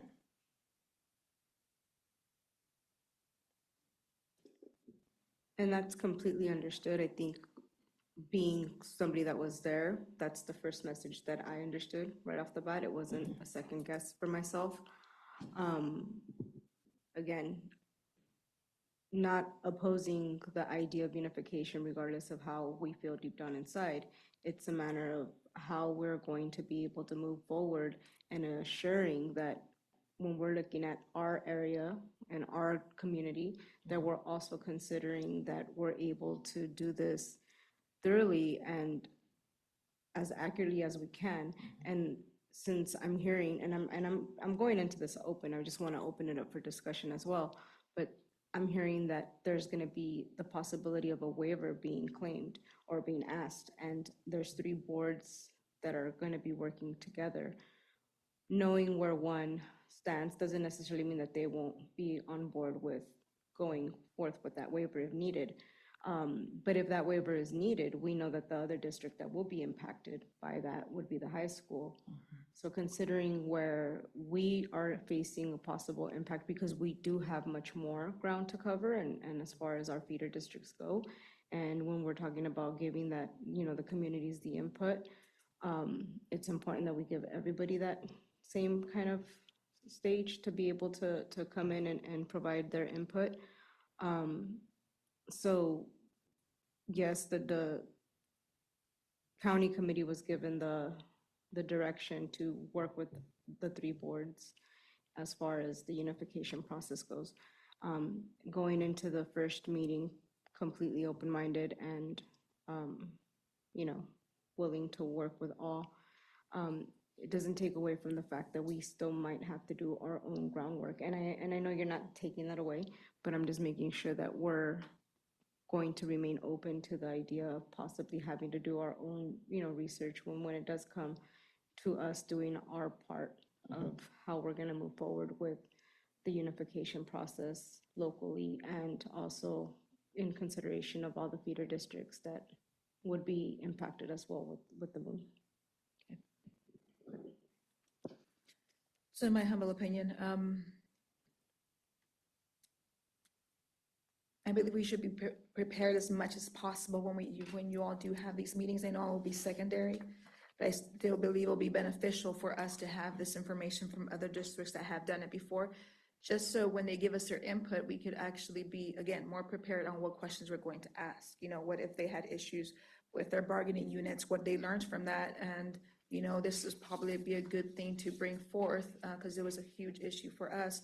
So I think we should still get that information from other districts that have done it. Again, like you said, we're already there, totally get it, but I just want to make sure that we're not going to ask all the questions, that we can, the best questions that we can ask during that time, but at least the most that we can. And, but this was something, and I'm thankful it was actually brought up right now. This was something that we were actually asking for to be done prior to. Like these were the meetings that we should have had before all this, came out bigger. That way we would have been more prepared. But yes, so my input is we should still get the information from other districts that have gone through that. The other question I had though, if once you all come to an agreement, let's say on this is a game plan that we feel that we all agree with all three districts, and they present that, right? So if within that plan though, as we have talked about, the other districts, they would be done paying off their debt by 2029. Let's say we had talked about possibility of starting into this in 2030. So even if that was part of the plan and it is presented before the state in writing, it would still fall under that state law that you're talking about in regards to when it would be going into ballot, or would that automatically be putting us into a waiver since we all agreed as districts, this was, as an example, we all agree for this to be going into for 2030 and moving forth. Would that still trigger at the time the waiver, or how would that work? So what they stated last Monday at the meeting was that once the State Board of Education approves the plan, then the clock starts ticking. And by current law, I don't have the language in front of me of how the law reads, but that next election that would apply would be the March 2028 election. So it's triggered by when the state board approves the plan for unification. That's why I ask. So if they approve the plan that we just said that we're looking at 2030. No. That's not the way it was presented to us this week, or excuse me, last Monday. The way it was presented is a plan, and it was not speaking to, we want a different timeline. That would be a waiver process. The plan would be the plan for unification in regards to all those other items, the fiscal, the elections.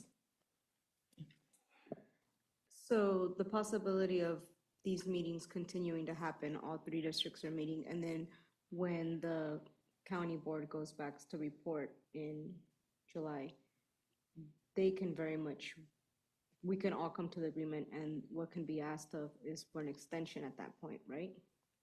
That's something we're going to have to ask the attorneys when we go to this first meeting.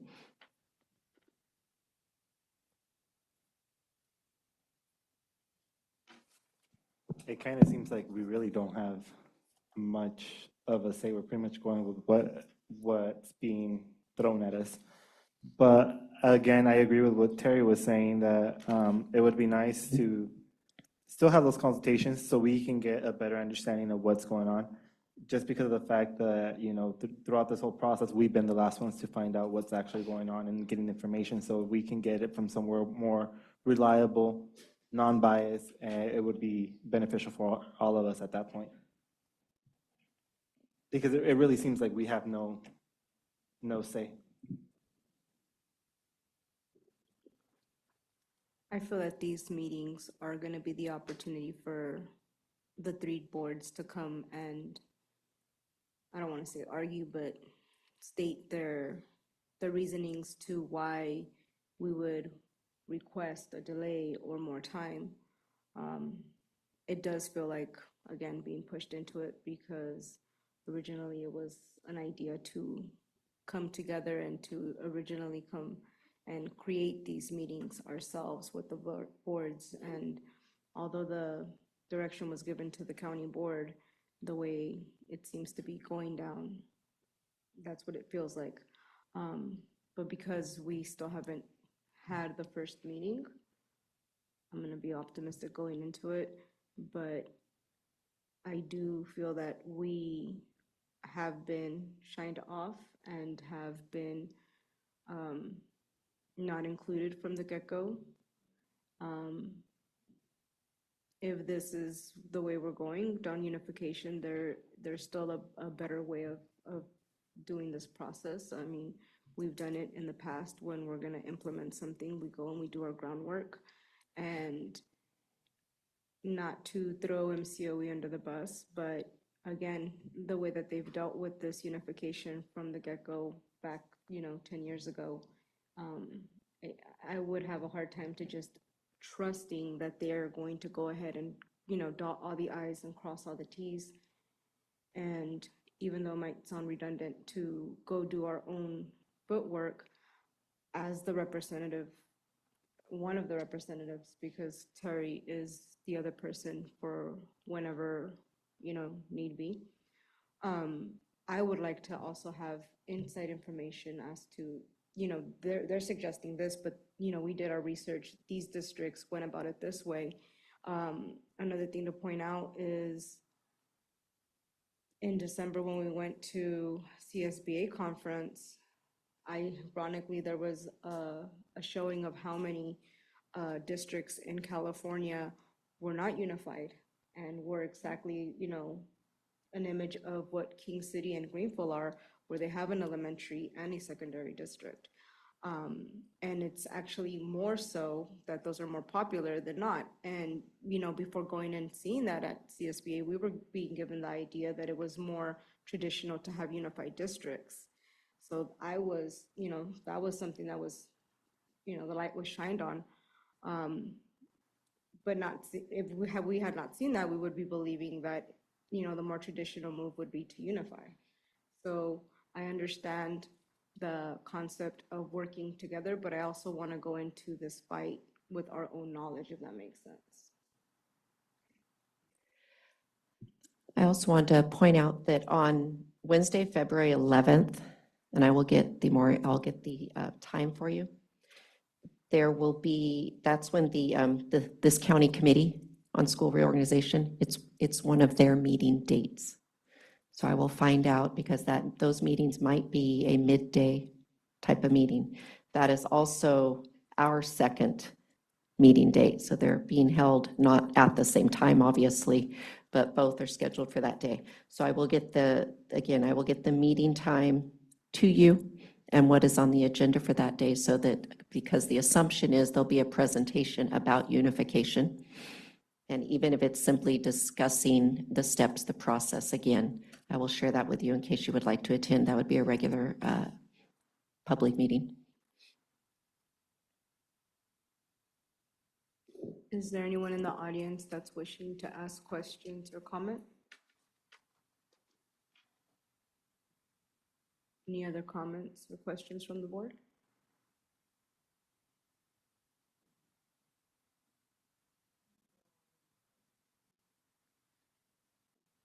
Anything? Okay. We will go ahead and now, where is that up? Do you have anything else? On to communication. Okay. We'll go ahead and move on to communication from board members. Board members, anything you'd like to communicate? Alrighty, so this month's a busy one. So I started the MIG training. So I had my first session and then I have the next one, I believe, next week. So that's that. I was able to visit K-CAM's, their grand opening. It was nice seeing the teachers cut their ribbon to their door, so that was nice. On the other, for board communication, pretty much this will go out to our board if we can start working on and giving some type of direction on what we're going to do with our student voice. I think it's something that we have been talking about at our multiple board meetings. And we started since September and we're now in January. So we can start moving on how we can start taking our students' voice into account give them that little, time. We've seen it. We saw it at CSBA. We saw it at the California Latino School Board Association. So we can start working on that. That would actually be very important on my end. And then the other one was something that we were learning and seeing throughout these courses of MIG and you'll learn and what you see at other districts. I don't know if it's a possibility, if it's happened before, or if it's something that anybody else would be interested in.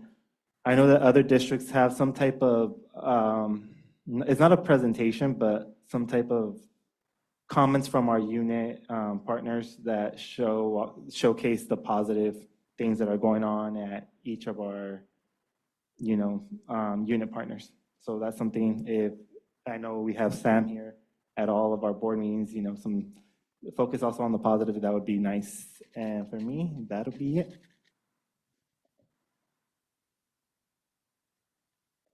Any other communications from board? No? Sorry? No? Okay. We'll go ahead and move on to advanced planning. Are you skipping review? Did you guys want to review the handbook at this time, or do you want to leave it on there? Yeah, we'll just leave it on there. Is there something in particular that you're wanting us to bring with that?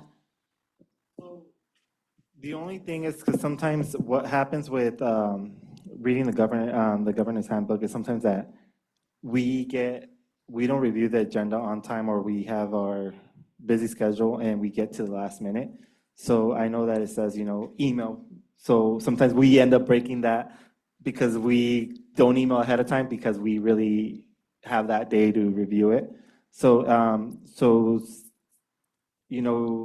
fixing that wording to where it says that board members will email prior to the meeting. I know that sometimes they can't answer our questions and it's fine, but sometimes it does get a little bit complicated to sit down and go through the full agenda over the weekend and we review it before. Well, now we have to review it before Monday, but I know Cinda you pulled it out since Thursday, I believe.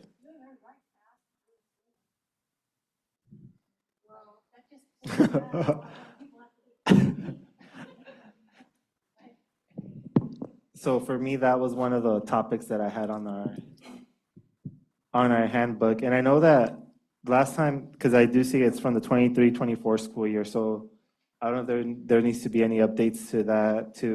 I know that on our training, we were seeing that, it's something that we should be reviewing at least at the beginning of our school year, just to make sure if there's any updates that we need to make on it. So it would be nice to go through it and see if there's any revisions.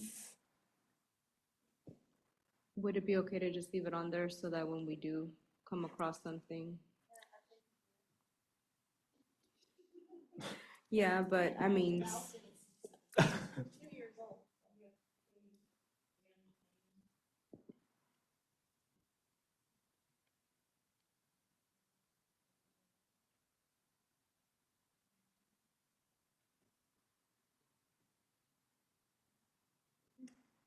that all for the discussion on the handbook?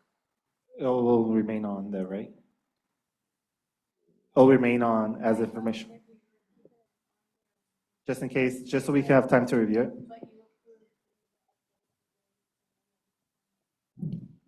Sounds good. Okay, we'll go ahead and move on to advanced planning. We do have our review board calendar. That's kind of a guide that helps us kind of keep up with what goes on month to month. With that, Tony, you brought up something that we've all been discussing as a board, the student voices and leadership. So I asked for the board retreat to be put up here for discussion so that we can consider available dates. We're possibly thinking, since weekdays tend to be on the later side of things, and we know that this can take like hours. But if possibly we can start considering dates of when we can come together to have a board retreat to discuss, certain goals such as that, and also to help us with whatever else, future planning goes with the whole concept of dates. And so go ahead and contact Cinda with available dates, possibly a weekend. Definitely before the end of the school year. I would, yeah, and especially if we want to implement anything before the end of the school year, I would say the sooner the better. Do we have any more or less an idea around the time? Minimum 4 hours, and that's why if we start early on a Saturday, we kind of have the whole day. I think the only day that I wouldn't be open would be the 7th Of February? of February, but I mean, I can make it work if that is the only date or the only Saturday that everybody else could come together.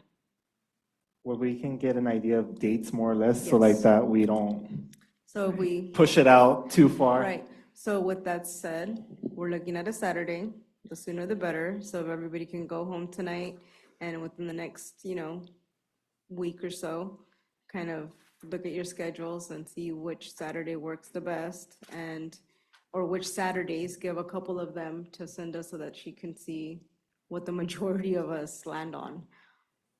Okay? Sound good? Yep, thank you.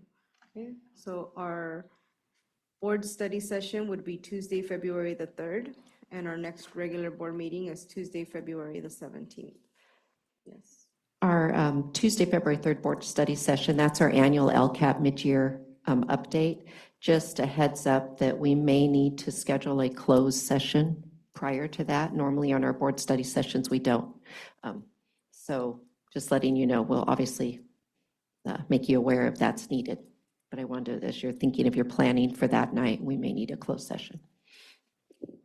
And so normally they start at 6 o'clock, correct? Correct. So are you thinking that if we do need a closed session, we might start at 5:30 and then possibly have a closed session after? Correct, or even if Okay, it's just yeah. 5:30, but I just wanted to give you a heads up. So back on, because like with the unification, we need to bring a contract forward, for example, on, for our legal representation, because remember, our current attorneys are not, cannot be our unification attorneys.